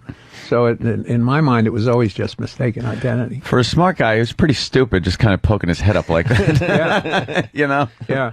Well, he's not. He had a hard night. He makes a lot of mistakes. Yeah. He spends the whole movie arguing, don't go into the basement, and that's where he goes, and that's what saves him. Yeah, and then, true. You know, so he makes a lot of mistakes. Well, we should let George. Yes, we have. We got a lot of interviews today, huh? The final plug is Diary of the Dead. It's in theaters Friday, a week from this Friday, February 15th, and it was written, directed, and co-produced by George Romero, which is nice that you had so much control over it. Oh, it was terrific, yeah. And we're so happy. I'm sorry, I got to mute. No. I was just going to say thank you, guys. It's really been fun. Oh, awesome. Nice way to believe start me, the it's day. just amazing to have you in here. When we heard you were coming in, we were all just giddy. Like a bunch of If I dumb could use kids. the word giddy. Yeah. Well, one who hasn't seen your film and can't sit through it, but the rest of us, we're obviously very excited. We walked over here. He was already here, and then Jimmy sat down with him and immediately started bonding about Hollywood and stuff. Well, you know what it is? It's because when I was in Pittsburgh recently shooting the Kevin Smith film. Oh, yes, Jimmy, yes. We were in Monroeville, and they were saying this is where George shot so much of his stuff. And so I figure that, men of our similar ilk yes, of course. just talk about show business. I sound like Fredo when I talk about it. Gonna go learn casino business. And don't forget Vinnie Brandt, of course. Yeah, very quiet during he this would 'cause I didn't appear see at the the Stress Factory in front of what I believe must be a Japanese audience. Very good. The silence thing. Took a long second to get that. Go on. No, I mean it. Go. It's an old classic vaudeville joke. But you are a legend, and we were really psyched. And I forgot what a big fan you are, Danny. Any final words? I think we should let Danny, because Danny is the biggest fan. We should let you close out the interview with something, a statement maybe. You don't have to. Yeah, how about a statement? Something. Throw the paper away. Yeah. Speak from the heart. That's right. All right, I here's like your Dan. movies. That's it. I like your done. movies. All right, Dan. No I'm need to George get. Romero, and I approve of this. Great. They're good. Wow, no George, need to get overly emotional. Thank you and so maudlin. much. Thank you, guys. Absolutely. Thank you. Pleasure meeting you. Great fun. Really, really fun. Take Thanks. a break so we can Thanks a take lot. pictures, for God's sake. Don't go yet. No, not going. I want to try the glasses on. The famous glasses myself. Bye, All right, guys. we'll continue in just a bit. Opie and Anthony.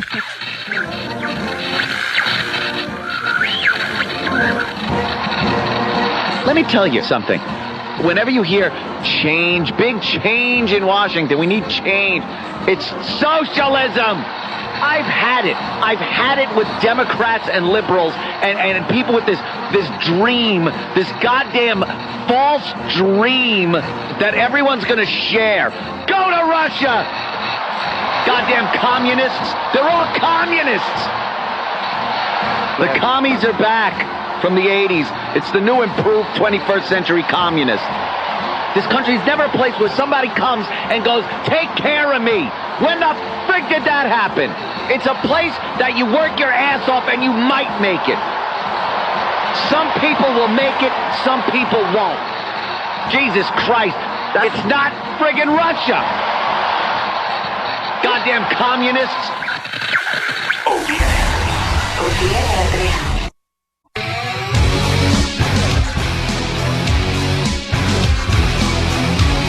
I am the werewolf. I like to make werewolf movies. That was a lot of fun. George Romero in studio with the Opie and Anthony show. Very cool. I want to thank Vinnie Brandt from the Stress Factory for his insight I did next during to that nothing. last segment. It was amazing. We were having problems with the phones too, They kept doing that thing they do here once in a while, that like where you sound like you're underwater, like the whales are trying to communicate. Yeah. So if I cut anybody off or stepped on you, my apologies. It wasn't to be a dick. We got Bill Burr calling in. He wants to talk about the Super Bowl. Fuck Bill Burr! Oh, he wants to talk about the Super Bowl, huh? Oh, he's got to be bummed. Oh, he's got to be. We were trying to get him on yesterday when it mattered. But we'll see how it works. It's old hat. And then we got our old pal Bob Saget checking in. He wants to promote. Bob Saget. He wants to promote 1 versus 100. Fuck 1 versus 100. Which makes me think that somebody won the big prize, and that's why we Ooh. are going to help him promote it. That's my new character. It doesn't care about nothing guy. Yeah. McFly gets it. This show is great. Last week you had cherries being thrown at assholes, and he spelled holes WHOLES. And today a great interview. Thanks for great radio. Hey, anyone else read You're welcome. the Britney Spears shit? Oh my God. Very interesting stuff. Her mom had to give a bunch of statements in court about this Sam Lufty, who's like acting as Britney's manager. They want to put Britney in a coma, in a medical coma. A medically induced coma? To fix her brain. Yeah, they're saying that she's so fucked up that to treat her with the medicine they want to treat her with, it would be best if she was in a medically induced coma. Wow. She That's is a little really excessive. fucked up. And the mom's getting involved, and some of the stuff she's claiming in court, just amazing. Lynn Spears, that's her name, right? Yep. Did I say Jamie? Because that's her father, right? Her father has a girl's name. And it's spelled like a girl, too. This past Monday, Britney's father, Jamie, and I, meaning Britney's mom, in separate cars, went to Britney's house in Beverly Hills because we had heard news reports that Britney had just been in a big fight with Osama Lufty, a.k.a. Sam Lufty, the man who has inserted himself into my daughter's life, home, and finances, and that she was crying. We were very concerned about her safety. And some of the allegations against this guy, amazing, how he was feeding her drugs. He took her phone chargers. He ripped the house phone out of the wall because he didn't want her communicating with the family. I also heard, back to Britney's mom, I also heard during the evening that during Britney's and Sam's fight that evening, Sam had told Britney that she was an unfit mother, a piece of trash, and a whore, that she cares more about Adnan, her current boyfriend, than she cares about her kids, and that she does not deserve her kids. Britney then came back to the house with Adnan, who is also a paparazzi. Sam then told Jackie and me that we needed to do whatever he tells us. I objected. He then told me, I'm the one who spends 24/7 with your daughter. I sleep in cars outside her house so she can't leave.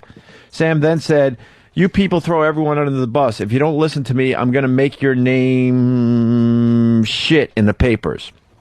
Sam told Jackie and me to tell Adnan to leave Britney alone and to get the fuck out of the house. Jackie refused. Sam then said to tell Britney that Adnan is gay. Whoa. Yeah. This Sam Lufty is obsessed with Britney Spears. Britney then became very agitated and could not stop moving. She cleaned the house. She changed her clothes many times. She also changed her 3 dogs' clothes many times. This is Britney's mom observing the whole scene at Britney's house. Britney spoke to me in a tone and with the level of understanding of a very young girl. Mm-hmm. This is Britney's mom. Okay? Interesting. Britney then picked up a bottle of pills and read part of the label and asked us, what does insomnia mean? Sam told her that the pills will help her stay awake. Is this interesting? Want me to continue? Yeah, this is all, it's amazing. This is all from court documents, Britney's mom. Sam told Jackie and me that he grinds up Britney's pills, which were on the counter, and included Risperdal and Seroquel, something like that. If we know what those drugs are, maybe someone can help us out there. He told us that he puts them in her food and that was the reason she had been quiet for the last 3 days. She had been sleeping. He told us that the doctor who is treating her now is trying to get her into a sleep-induced coma so that they could give her the drugs to heal her brain. Wow. Sam then encouraged us to sit down on a sofa and to do tequila shots. Nice. This is, of course, once again, Britney's mom. Pretty much telling everyone what happened in that house when they were trying to do this intervention thing. Jackie, I don't know who Jackie is. This name comes up a lot. Jackie and I said we did not want to. Britney seemed to follow our lead. Sam then got some wine out and said, let's all do toast with wine. Britney said that she didn't want to. She wanted a pretty glass. Sam found a glass with a stem and poured wine for Britney. when we're not looking. Brittany refused to drink her wine and asked to drink mine. A little while later, Brittany came downstairs. She seemed agitated again and told us that she wanted to go to Rite Aid for lipsticks. It was now past midnight. Wow, she's really nuts. fucked. A lot of interventions start with shots of tequila. Yeah. We entered Rite Aid, and Brittany chose her lipstick. The manager said it is dangerous out there, which it was. When Brittany gave the cashier her credit card, the cashier told her it was not working. At another point, we're almost done. At another point that evening, Sam bragged to me that he is the one who receives Brittany's checks and that one of them was for me. I told Sam that I hadn't gotten any checks from Brittany. Sam then told me that they are in his car. He told me that if he weren't in the house to give Brittany her medicine, she would kill herself. Then he said to me, if you try to get rid of me, she'll be dead and I'll piss on her grave. Sounds like he cares very deeply. Yeah, at one point during the night, Sam was screaming at me, and Brittany said to me, Sam treats me like that. Then she picked up the house phone and said, look at the phone, it doesn't work. Sam then blamed the dead phone on Brittany. Jackie spoke up and said to Sam, you said you cut the phone wire. While we're at Rite Aid, Brittany went in and out of her British accent. This is Brittany's mom. That's hysterical. Talking. She just talks with a British accent for no reason. Jamie came to pick me up the next morning. That would be Brittany's father picking up Brittany's mom, although they're divorced. Jamie gave Brittany a big hug and said to her, baby, you're okay. Brittany said, I'm fine, then burst into tears. So, a lot of very interesting allegations going on in the Brittany case. She's lost her mind, literally. And Sir Qualler, if I'm pronouncing it right, helps with bipolar disorder. Thank you for that on instant feedback. Great. All right. Welcome a brand new face to Pal Talk. Who? Fuck the face. Welcome her ass. Jandy? Jandi3. Hi. What are you? Where? I don't see. She showed her hiney. Showed her hiney. And I have to say it's magnificent. I didn't see it. Holy shit. Dan, how about we put that on one of the big screens? We have 15 million fucking flat screens. I rarely welcome I rarely welcome people onto Pal Talk, but my goodness gracious. Which one? You get a fond hello. Cherry Dart's ass. Died accidental overdose. Just coming in. Overdose resulted from abuse of several prescription meds. Which one? Breaking news. Recognize that ass. Accidental overdose. Sorry, to interrupt you, but it was flying by the screen. Breaking news. Overdose resulted from abuse of several prescription meds.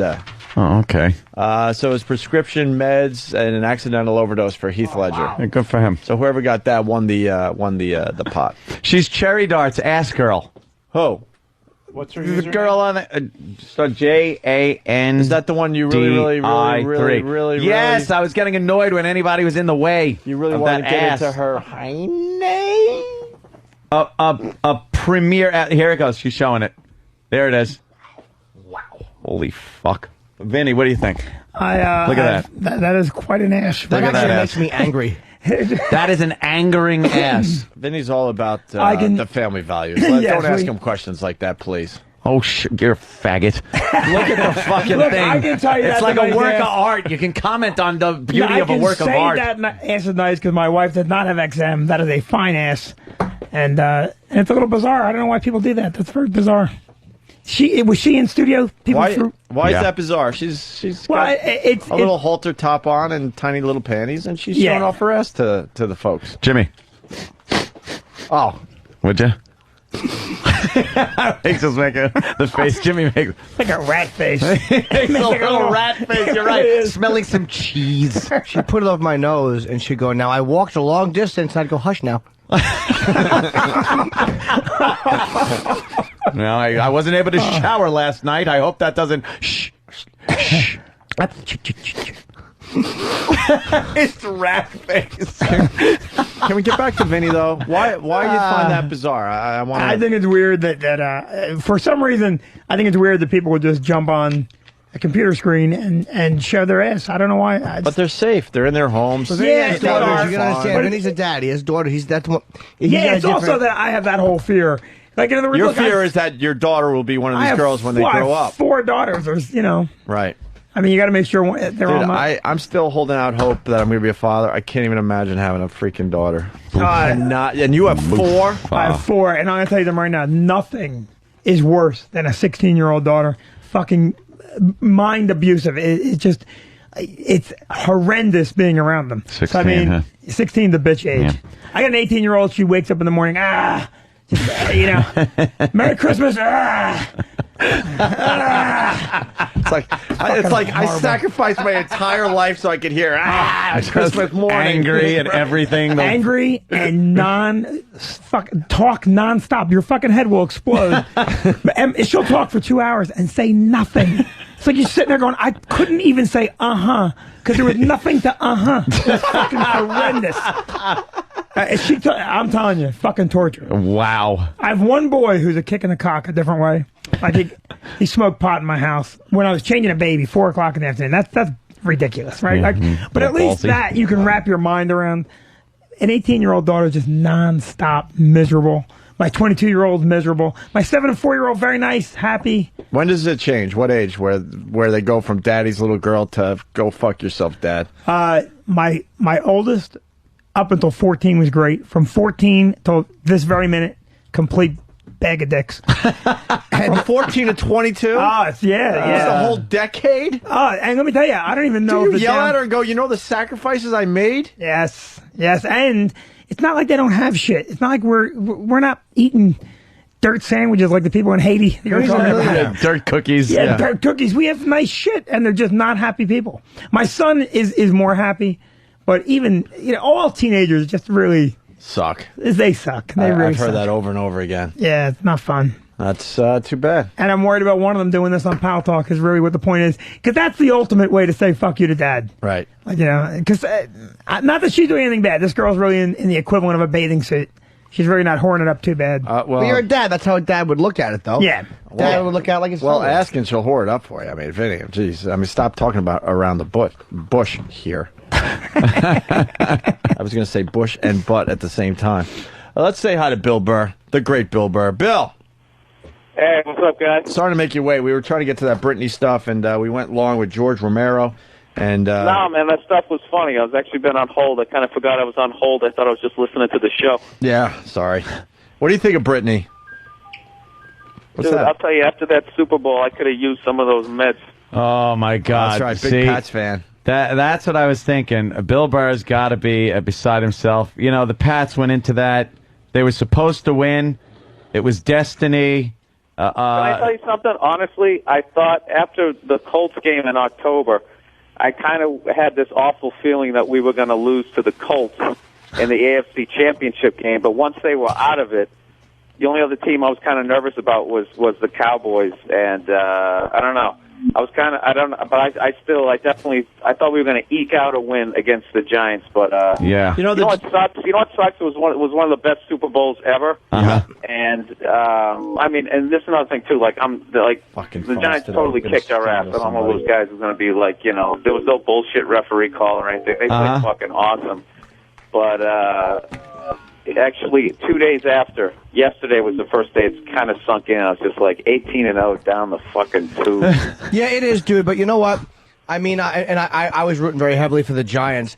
But I mean, the Patriots, I know it sucks that it was a Super Bowl, but it was just a bad game. I mean, I know there's no way to spin it to make you feel better. But even on a shit day, they still only lost by 3, and that's not a consolation. I don't think it was a bad game. I think the Giants just figured out how to get to Brady finally. Well, no. You know what? The Colts, the Cowboys were the first ones who exposed our defense. Even though we won like 48-24, and I thought it was going to be our defense. Like, what happened was like the whole NFL, because I think Belichick was running up the score, they just started going, well, no, they're not going to do that to us, and the whole league was trying to figure out our offense. But I really thought it was going to be our defense that was going to make us lose, but our defense played awesome. The Giants were just, their D was like the best. It reminded me of the Bears in what was that, Super Bowl 20, way the hell back. It looked like they had like 40 guys in the field. Once we couldn't do those quick screen passes to Wes Welker, I was like, uh-oh. There's a problem here. Yeah. It's gonna be bad. What did you? Eli, I never thought he had that last drive in him. So. Oh my God! What did you think? Thought. Well, yeah. What did you think when the Pats scored and there were only a couple of minutes left? Well, as we were going down the field, I was praying the clock was going to tick. Yeah, absolutely. Like, you know what I mean? 'Cause I just didn't like it. You know what it was? It was everybody got pissed at me when I was at the Super Bowl party. There was some pass that Eli hit. I think it was in the third quarter for like 25 yards, and I just blurted out, "We're going to lose." You could just feel it. You could feel it. You know, like when like they were just a team of destiny, dude. When you got a 300-pound guy falls on a fumble for our team, and somehow they still end up with the ball. That's the kind of stuff like that'll drive you nuts. You're just like, okay, I don't think it's our day, man. But I mean, I'm just saying, like the Giants. I mean, they just straight up kicked our ass, man. They played unbelievable. You know, when Brady scored near the end there, I didn't feel. I didn't feel like the Pats had it still. And then they showed a shot of Michael Strahan giving a pep talk to his guys, and something hit me like, oh boy, they want this more than the Pats or something like that. And then, of course, when Eli made that, you can't even say he made the amazing pass. It was that catch where the guy caught it was an amazing pass helmet. because he broke away from, I mean, they were grabbing at him. Yeah. But, oh, yeah, you're right about that. He was kind of in the grass, but I'm glad they didn't call that late in the Super Bowl.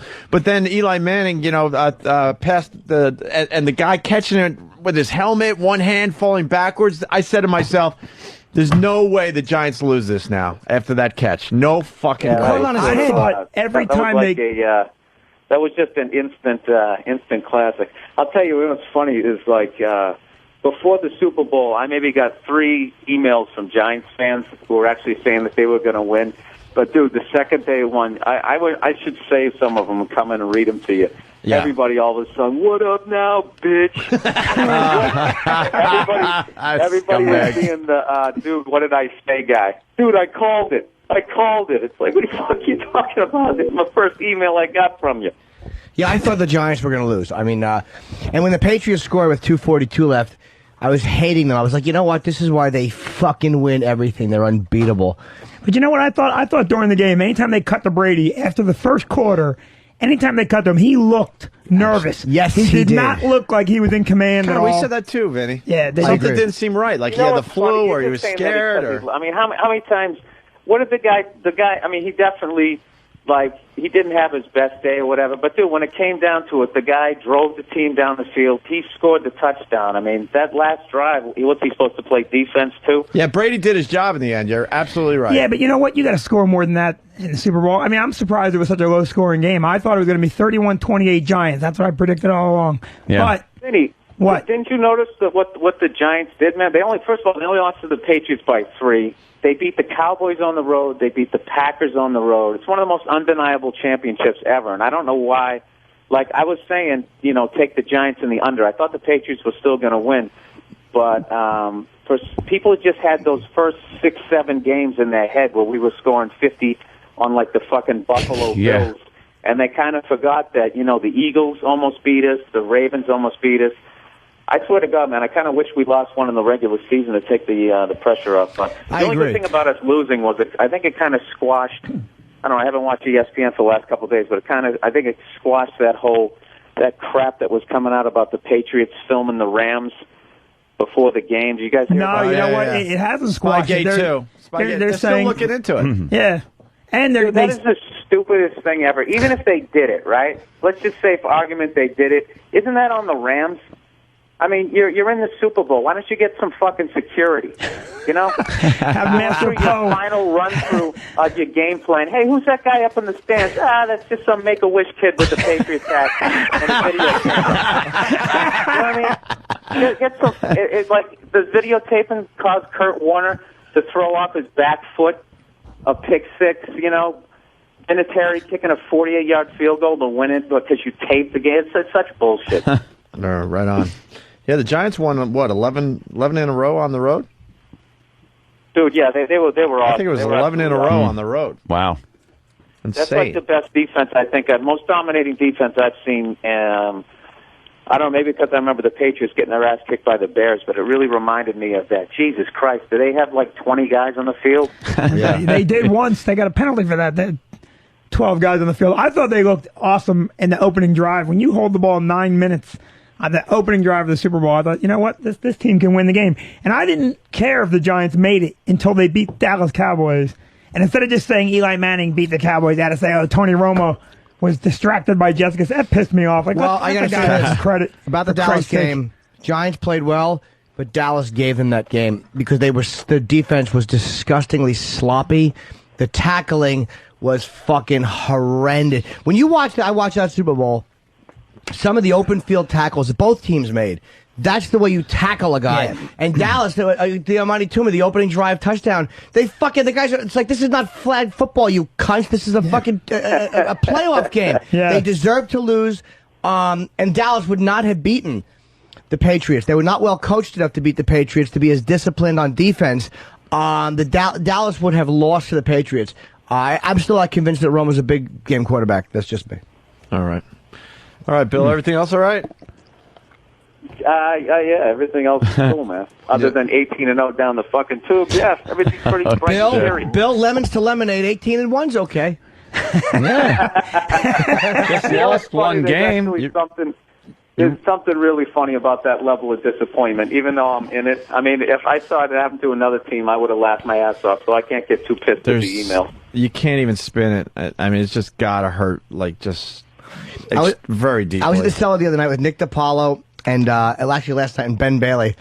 And Nick is just so annoyed. He goes, fuck it, they're still going to go down in the record books. Oh. And Ben Bailey goes, yeah, as the second best team of the season. First of all, why would you say that? You should have just, anytime you get your ass kicked, you got to you just got to give it up to the other team, or you just prolong the ass kicking. Yeah, Nick didn't handle it well. Bob Kelly, I think his car is parked with a fucking hose in the exhaust. All right, I shut everybody up with that. with that bad attempt at a joke / real wish. He checked in for 2 minutes the other day. Bobby strikes me as the kind of guy who dresses all in Patriots gear when he actually watches the game. Oh yeah, look, it's a Patriots blimp. All right, Bill, we're heading out early today, so. Okay, hey guys, I'm coming in town next week. I'm doing Letterman, so I think I'm coming in there Monday. Wow, look at you, nice. Yeah, cool. Come on. Yeah, bought myself a nice, I'm going to be on TV suit. Good, Bill. Being a fancy man like little Jimmy. Yeah, I had the suit, but next time I do Jay, I'm probably not going to wear the suit. I'm going to be nutty. Oh, yeah, you're going to come out in a hoodie? Yeah, something crazy just to show them that I'm in touch with the young people. Use young people slang. I'll just keep have a little scruff on your face. Ring, ring, ring, so ring, I'm ring, sniffling, ring, guys. Phone. Hello? Help. What happened? Oh. Do you hate the recording that calls you? How could that possibly be a courtesy call? From who? It's a non-courtesy. That's so non-courtesy. Anyway, sorry, Bill. All right, so come on in Monday. All right, guys. I'll see you next week. All right, have a safe trip. Bill Burr, everyone. Bye. All right. Bill. Yeah, that's cool. It was very Letterman funny. for Bill Burr. To make a wish kid. Yeah, with the Patriots hat. Funny bastard. Anyway, I got a note. It just said Opie. It was in an envelope. Oh, that's mysterious. We've had such a busy show here at XM. Finally opened it during the break. It says, Opie, please do us a favor and tell your weird intern, Adam, who we met yesterday. Yes, we did. For the first time. We kind of brought him to everyone's attention for the most part yesterday. Not to pull up a chair uncomfortably close to the glass outside the studio and then sit there and stare at us while we're doing our show. It creeps us out. Thanks, Ron and Fez. Holy shit. Does anyone have anything on this? Is he getting us in Dutch with our favorite show? If I may use those words. I thought in Dutch was good. I don't know what that means. No, it's bad, right? No. And getting you in Dutch. In Dutch is good. No, it's bad. I'm telling you, he's in Dutch. I bet it, Jimmy. What? In when Dutch you is say good. I'm in Dutch with somebody, doesn't it mean you're bad with them? I can't even acknowledge that a grown man would think it means good. It's good. I'm Thank telling you. you right now. It in Dutch means bad. Good. No, it doesn't. No. Google it. You're going to be in Dutch. It means Please. It's bad. It means trouble. Dan's I don't already think it working on does. it. I know you don't. You'll be in Dutch. Yeah. Anthony's going to Google He's your in Dutch with you. It means bad. You're the epitome of foolishness. You'll be I'm in gonna tell you Dutch with the something. I think it's audience good. as they call you a blithering idiot. You're a horse's ass personified. You're the I personification feel like I'm in of Dutch with the stupidity. show. You guys blew my great Google joke. What was the Google joke? I didn't hear it. Well, fucking Vinny goes to Anthony, Google it, and I said, no, Anthony wants to Google your daughters. Oh, jeez. Come on. Hurtful. It is hurtful. Well, we have a rule never to do the same joke twice, but I just couldn't help myself. I was proud of that line. It's a rule. Anyway, here's Adam. Right. Adam, you're creeping out Ron and Fez. What happened yesterday? Well, the bleachers were moved in here. And the chairs were also out there as well to make room for the bleachers. And I was waiting because the bin was in here. And I was just sitting there watching their show. From uncomfortably close to the glass, apparently. Did they point this out during their show? They didn't point it out. Mr. Bennington kind of stared at me. But you know, You are an odd fellow. You're a little bit weird. In Dutch, you got it? What are the... Well, this wacky source Merriam-Webster has in Dutch means, quote, in disfavor or in trouble. Okay, it's bad. Fuck. How did you think it meant good? What do you mean it's good? I don't know. Yeah, as opposed to good? Yeah. What double Dutch? All right, Adam. Yes. So you're noticing he's a little weird, right, Vinny? He is definitely a little odd. Is that an accent? Why were you staring at the Ron and Fez show? I was waiting for the bin, and I was waiting for them to go to break, and I was just, lounging casually on the chair, like just normally. Just remind me of an Adam Sandler character. Yeah, you really do. Wow. Yeah. So, Sam, you got anything on this? Oh man, he's even weirder. Holy shit! Ron and Fez actually wrote a note. Kid. He wrote a note. I apologized to Ron and Fez. And that I creeped them out, and I won't do it again. So, are you going to tell us your deep, dark secret yet? What? No, I don't even know. Touched by a priest? No. My priest and I are, pretty cool. I started thinking about you yesterday because I went on record and said I think you're gay and you don't know, but I'm not even thinking that anymore. I'm thinking that something happened to you. I'm going with molestation now. Yeah, it could be. No, I'm going with molestation. Molestation. He's a virgin. He's 22. 22. Has never kissed a girl. Never kissed a girl? Have you thought about playing a nerdy zombie for George Romero? You've never kissed a girl ever? No. So do you want to? I've had chances, but they're really awkward, and I kind of like. I've had chances. Always awkward. You have to make that move. They're a little awkward. They're a little awkward. No, I just sometimes it gets a little awkward when I try to kiss a girl. It's getting a little awkward. No, I'm just kind of socially. You hit it right on the head. Yeah, I'm socially awkward and maybe socially retarded. Were you molested? No. Are you sure? I'm positive. But something's going on. Yeah, something definitely happened. I'm not thinking the gay thing anymore because I really went home and thought about this one. Yeah, I'm thinking molestation. He has a made-up girlfriend. Hey, did you go to the high school prom? Did you go to the prom? I didn't go to any dances. That doesn't shock me. I don't like to dance. Well, no, I a lot of times I played sports and I had a job after practice, and I just worked and did my own loving thing. parents. What sport were you in? Were you in track? Cross country, baseball, basketball. No, I'm cross country, baseball, basketball. That's a weird sport. I can't even see you playing that basketball. must be hard to play. Cross country, I believe. Baseball, I can. Yeah, basketball. I was like ball boy. I was like the 10th guy. Yeah, I was the water boy. I'm gonna guess for the football team. I'm gonna guess something never. else. Your parents are not together anymore, right? No, my parents are married, and I'm in a lovingly way still. Yeah, definitely. I got a little sister, arguments, and she's cool. And spaghetti against the wall when you were growing up, none like that. No American Beauty style. Did you ever? Did your father ever talk to you about longer girls? Like and say, you gotta get laid. Or yeah, your dad ever talk about pussy? My dad. Well, my dad was kind of like the ladies' man back in his day. And he, another SNL character, the ladies' man. I think like a karmatic payback. Yes, and I think that he's kind of he understands that I'm having troubles. Oh no. And he embarrassed by it. He gives me like. Of course he is. He raised an inept fruit. Yeah. Sorry, he wants a son that I'm going back to gay. Now I'm going back to gay. What does your dad do for a living? He works at Ford. Yeah, he's a man's man. That's right. He's modeling agent, selling trucks every day. No, he works on the assembly lines. I heard it. Oh, okay. Yeah. And he's a manly. He's quite little King of Scotland stuff going on here. Nothing. No, hold on. What did you mean? In other words, like the father was so domineering. Oh, shut up. No, I really don't like you. A Puddle of AIDS from Jersey writes, I heard Adam is dating George Glass. Oh, yeah. Are you dating George Glass? That's my boyfriend, George Glass. No. No, huh? No. But when are you going to give up your secret? Something happened to you. I have no idea. I'm just very, very inept. Never kissed a girl at 22 is bizarre. Inept people don't realize they're inept, is what it is. They're just inept. Like you're saying you're inept and you're a social misfit and you just don't know how to act around girls.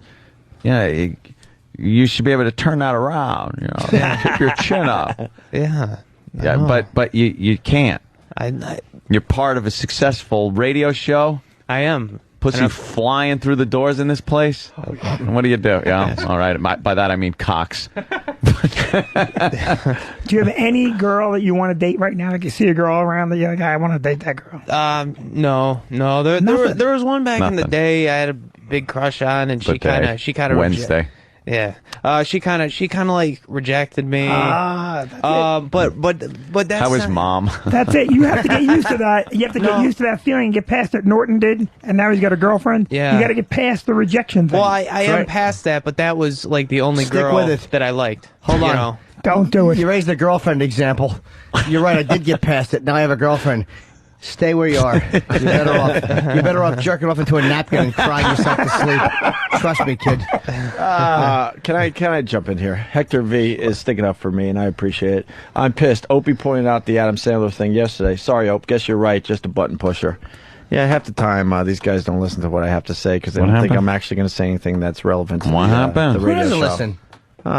Pretty much everybody. What happened? That's not true. You say things at weird times. Like if I don't hear something, I didn't hear it. Like it's not to be a dick. I brought up the Adam Sandler. Oh, you thing did? yesterday, yeah. All right. How come no one ever brought the Adam Sandler thing up before today?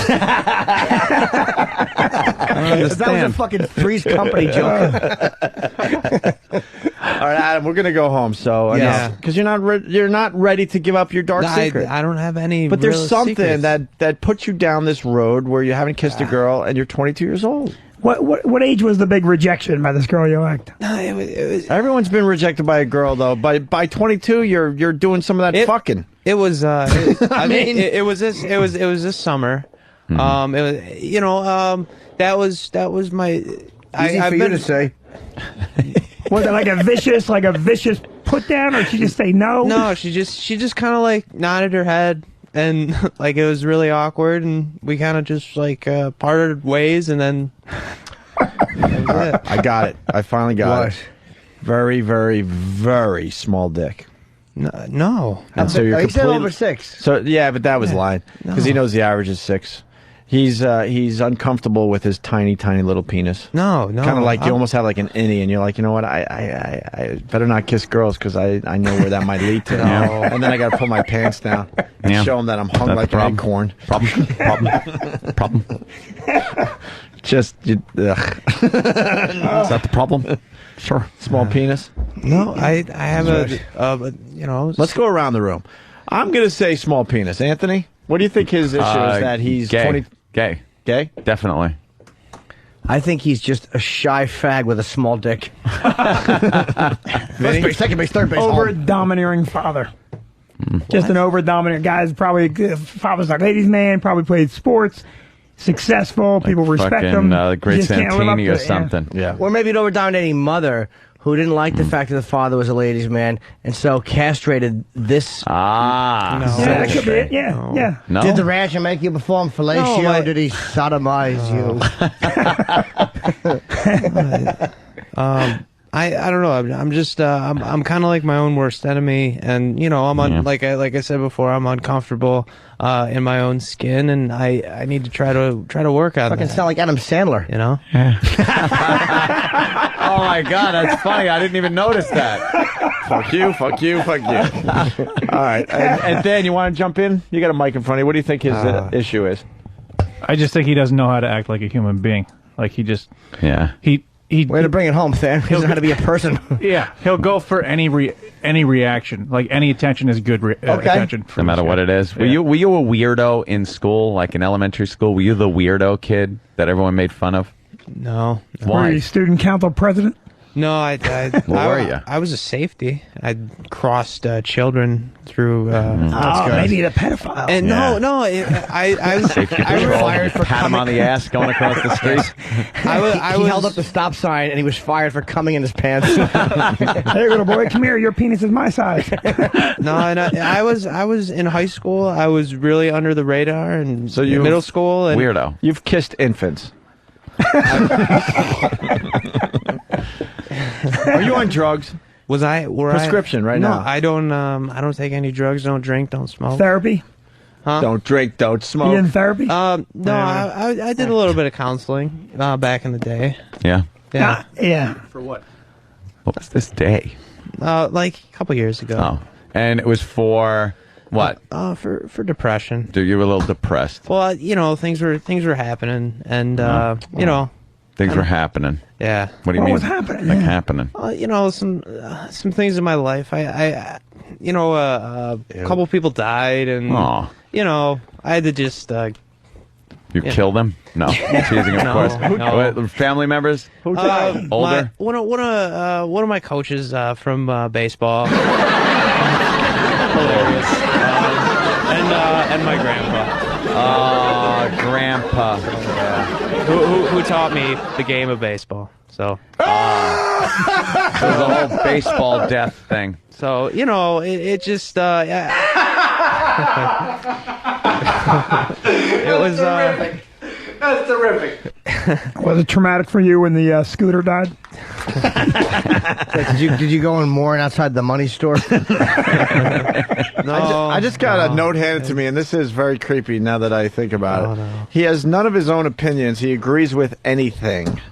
You pretty much said yes to He's everything Zelig. you suggested. Yeah. He's Zelig. He's Earl. He's the White Earl. Thank you, E-Rock. How'd your parents die? Adam and Earl should get together and do a radio show. That's terrible. I'm sorry. An awful, non-opinionated radio show. So you went to therapy for the people dying? I just talked about it and kind of, just pave things out a little bit. And You didn't talk about your inability to get a girl or anything like that? we brushed over that issue. Yeah. Did your therapist touch you? No. He was a counselor. He was a good guy. Yeah. I bet. How old was your baseball coach that died? He was 26. Ooh. How'd he go? Car accident. Blindsided by a semi. Yeah, that sucks. Yeah. Hey, Charlie D writes, he suffers from, just updated, he suffers from a loose anus. Oh, poor boy. Thanks. Poor thing. Oh, God. But that's the past, and I'm still trying to go outside my box and do stuff that's fun and interesting. Yeah. I don't really do much. Let me ask you this: could you be with a girl? If someone hired you a prostitute, could you do it? No, I wouldn't do that. Why? Well, because with all the STDs and stuff. Sometimes you need to just get a little push. Exactly. Yeah. Sometimes you need to store on your cock, kid. Yeah. Yeah. Well, I understand that. What about a hand job with a rubber? Well, one of my friends who is a girl, she bought me a one of those mouths that one of those fuck mouths. Yeah. Mm-hmm. And that I used it a couple times. Why don't you say, instead of giving me the fuck mouth, how about I fuck your mouth? Yeah, but I think that's the message a girl's sending. Yeah, right? yeah. A girl doesn't give you a fuck mouth if she doesn't want to. It's like you're starving, and a chicken brings you a rubber chicken. Well, or no, that could be that he wanted to fuck her, and she goes, here, just do this. Deal with this. Here, take this. It'll listen to you afterwards. Just talk to it. Coke Logic wants in. Yes, Coke Logic. Hey, Ant. Hey, Jimmy. Hi, buddy. Did you guys notice that this guy sounds like Adam Sandler? Ah, Fucking shit. it does, man. Wow, you know something? I didn't even notice this whole time. And his name's Adam. Yes. Yeah. Amazing. All right, Adam. I went to a counselor. Very depressed for a while. You fuck mouths. I tried it out once, and then I was like, or once or twice, and then I was like, this all right, and then I just put it in my closet, and hopefully mom doesn't find it. I was going to ask you live with your parents? No, I went to MSU and I lived with roommates, and I'm living with my aunt right now in They New molest you? Rochelle. No. Okay. Hopefully mom doesn't find it. Hopefully dad doesn't find it and use it, and then put it back without washing it. Oh, is that like it? No, it's a mouth. What's that? That's a- Jacking off? This is a Eve's pussy. Yes. Yeah. Eve's pussy. You want to put your dick in it? I'll Test run it. I'll give it a test run. All right, Adam. You're creeping everyone out. Yeah, so you're why a don't you weirdo. leave? You're definitely a weirdo. Sorry, guys. You giving us the willies? Yeah, just don't Yes, stare at the Ron and Fez. heebie-jeebies. I won't. Please. We have enough problems with those guys. Speculation threat. That's not an act. That's We don't know. We don't know. We're really trying to He'd have figure to it be a out. good actor because that's pretty good. I kind of look at him. Even just him walking. yeah. I don't think it's an act. SkiColoradoNow.com for info on great deals on 26 world-class resorts and up-to-the-minute snow conditions. Log on to SkiColoradoNow.com. Here is a runner-up line of the day. You're a midget. Shouldn't you have said the tumbler's always half full? It's got half of the DNA, too. The clown car is half full. Ooh, that was the trilogy. Thank you. Right to the next runner-up line of the day. That's great. She'll wake up on the couch with her little blankets, and she'll just see this nut standing there nude with a trench coat and a weapon in each hand like the Oswald photo. Very funny.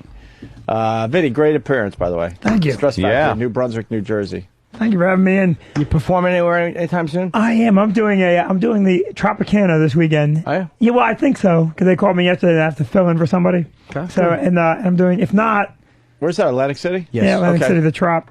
Great. You headlining? Yeah, Good. for Bobby Kephart. Smokes in the green room. Does he? That's horrendous. I never worked for him. You never worked for Kephart? No. You heard about Ray, right? Ray what? Garvey. What about him? Oh, Ray is sick. Is he really? Yeah, he's real sick. He's got cancer. You're kidding, right? No. Well, you don't I mean, I usually think go, we he's sick and he's got a cold. Yeah, really. What's You don't wrong? say I didn't- bad. You don't I didn't know say you that. hear about Ray if he I just think has he- the flu. And it's never good. Right. You hear about and then add the name in. It's like- never like, oh yeah, he won the lottery and he's gone. You know. Oh, no, I didn't hear that. Yeah, you should call him. You're tight with Ray, aren't you? I haven't talked to him in a while, but he's he's an ex-cop. He's Thank from you for Brooklyn. explaining, Jimmy, because Vinny doesn't understand how to do radio. And he There's a booked- million people listening right now. And guess what? Every single one of them, except for Jimmy and Jimmy, knows who this guy is. Ray Garvey. He's from Brooklyn. He's a tough dude, and he's not. I think he boxed, and he booked the Borgata. We all know him as comedians, and I didn't deal with him. I went through Clear Channel, but I just know Ray as a friend. I didn't know he was sick, man. Yeah. Bad? Is he like terminally Yeah, ill? it's stage 4. Get the fuck out of here! How did I not hear this? What kind? Stomach. Oh, my God. Ow. I thought you would have known. And I No, didn't- man. Yeah. Is he a smoker? No, I don't think so. It's amazing. Whenever you hear about someone having cancer, Eat him. you immediately try to figure out if they're doing something that you're not doing, right? Yeah, it's like we automatically want to find a behavior that we're not engaging in that they Yeah. do. Yeah. And Ray's a good dude, so I thought you might want to call him. Yeah, of course. Ask man. Christopher Reeve's wife about that one. Yeah. Well, but that's not a Non-smoker who gets lung cancer after taking care of her After wiping his husband ass. for all those years. Proving there Fuck. is no God, by the way. So stop. Simon Kenton from Virginia, thank you. Dolomite from Ottawa, thank you. Party Cock from Whackbag, thank you. Blue Healer from Kentucky, thank you. Just want to give some acknowledgement today. Stomach cancer. Bill K from Philly, a regular. Jimbo Plum from North Carolina. Greg B from Charlotte. Goober from Whackbag. Lou T from Jersey. And Mustang Rob from Just fucking romper room. Patchogue. That's all for today. The final runner-up line of the day? Yeah. Okay. Wow. Finger of Steve. It looks like it has chocolate on it. I didn't hear that line today. Oh, no? No, because we're all doing our own thing, trying to get shit for the radio show. So sometimes you just miss. Your mind's pumping, trying to find some fucking lines to throw out there. I know we talk about it a lot, but sometimes I listen to that instant feedback. I listen instant replay, and I go, "Wow, is the replay? We're all wrong. It's like, it's the replay. You're saying instant feedback. I'm saying instant replay. The replay, and I go, "Wow, when did we do this show? Is this like a year old?" Then you hear something from today. You're like, oh, now I remember this. God, where was I? SkiColoradoNow.com. Vinny, thank you from New Brunswick, New Jersey, Stress Factory. Here is your line of the day. Here comes line of the day. Line of the day.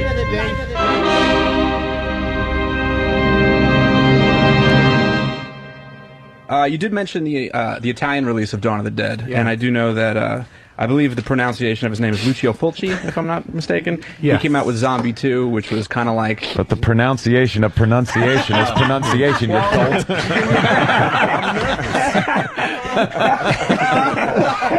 And that's how you executive produce. Oh, it was funny, man. Because Daddy was trying to sound so fucking smart. I didn't want to have to slam him, but everybody was thinking, did he just say pronunciation? After he pronounced something perfectly. You had to.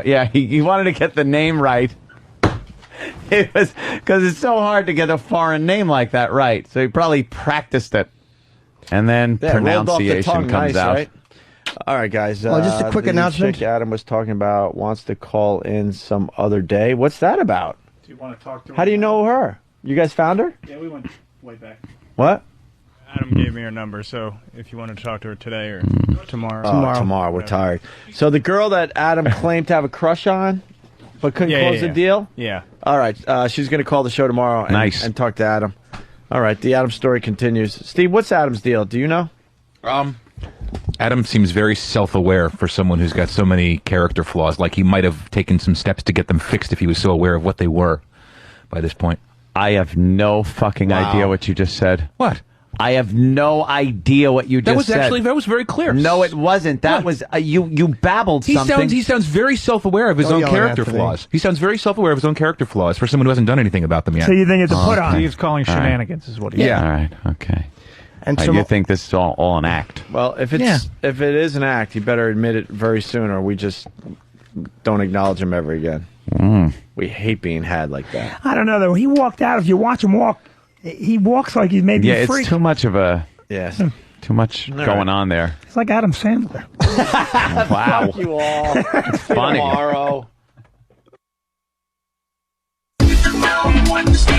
It's crazy. This is what it's all about. Oh, I love this. Wow. T-shirt 36 double D's. T-shirt 36 double D's. Shoving her breasts in everyone's face. 36 double D's. T-shirt 36 double D's. Oh, wow. He just will her down. Will her down. He just will her down anywhere. With the Mount Wednesday. She'll flash. She'll flash. Hey, I'm all for it. She'll flash. And there's boobs in your face. I'm all for it. With the Mount Wednesday. Breast. Hey. This is what it's all about. With the Mount Wednesday. Oh, I love this. Wow. Wow. Wow.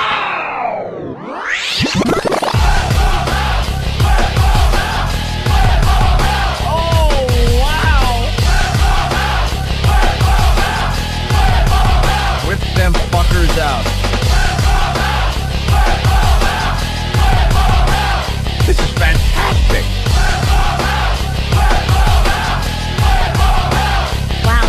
Wow.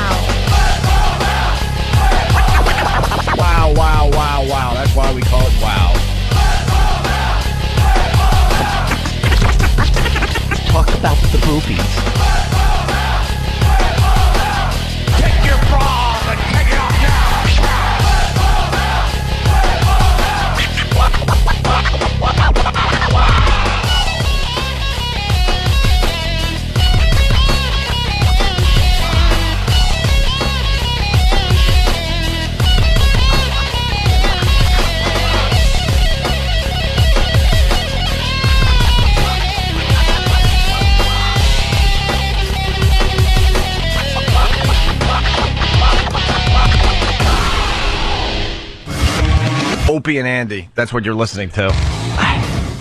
And Andy. Opie and Andy.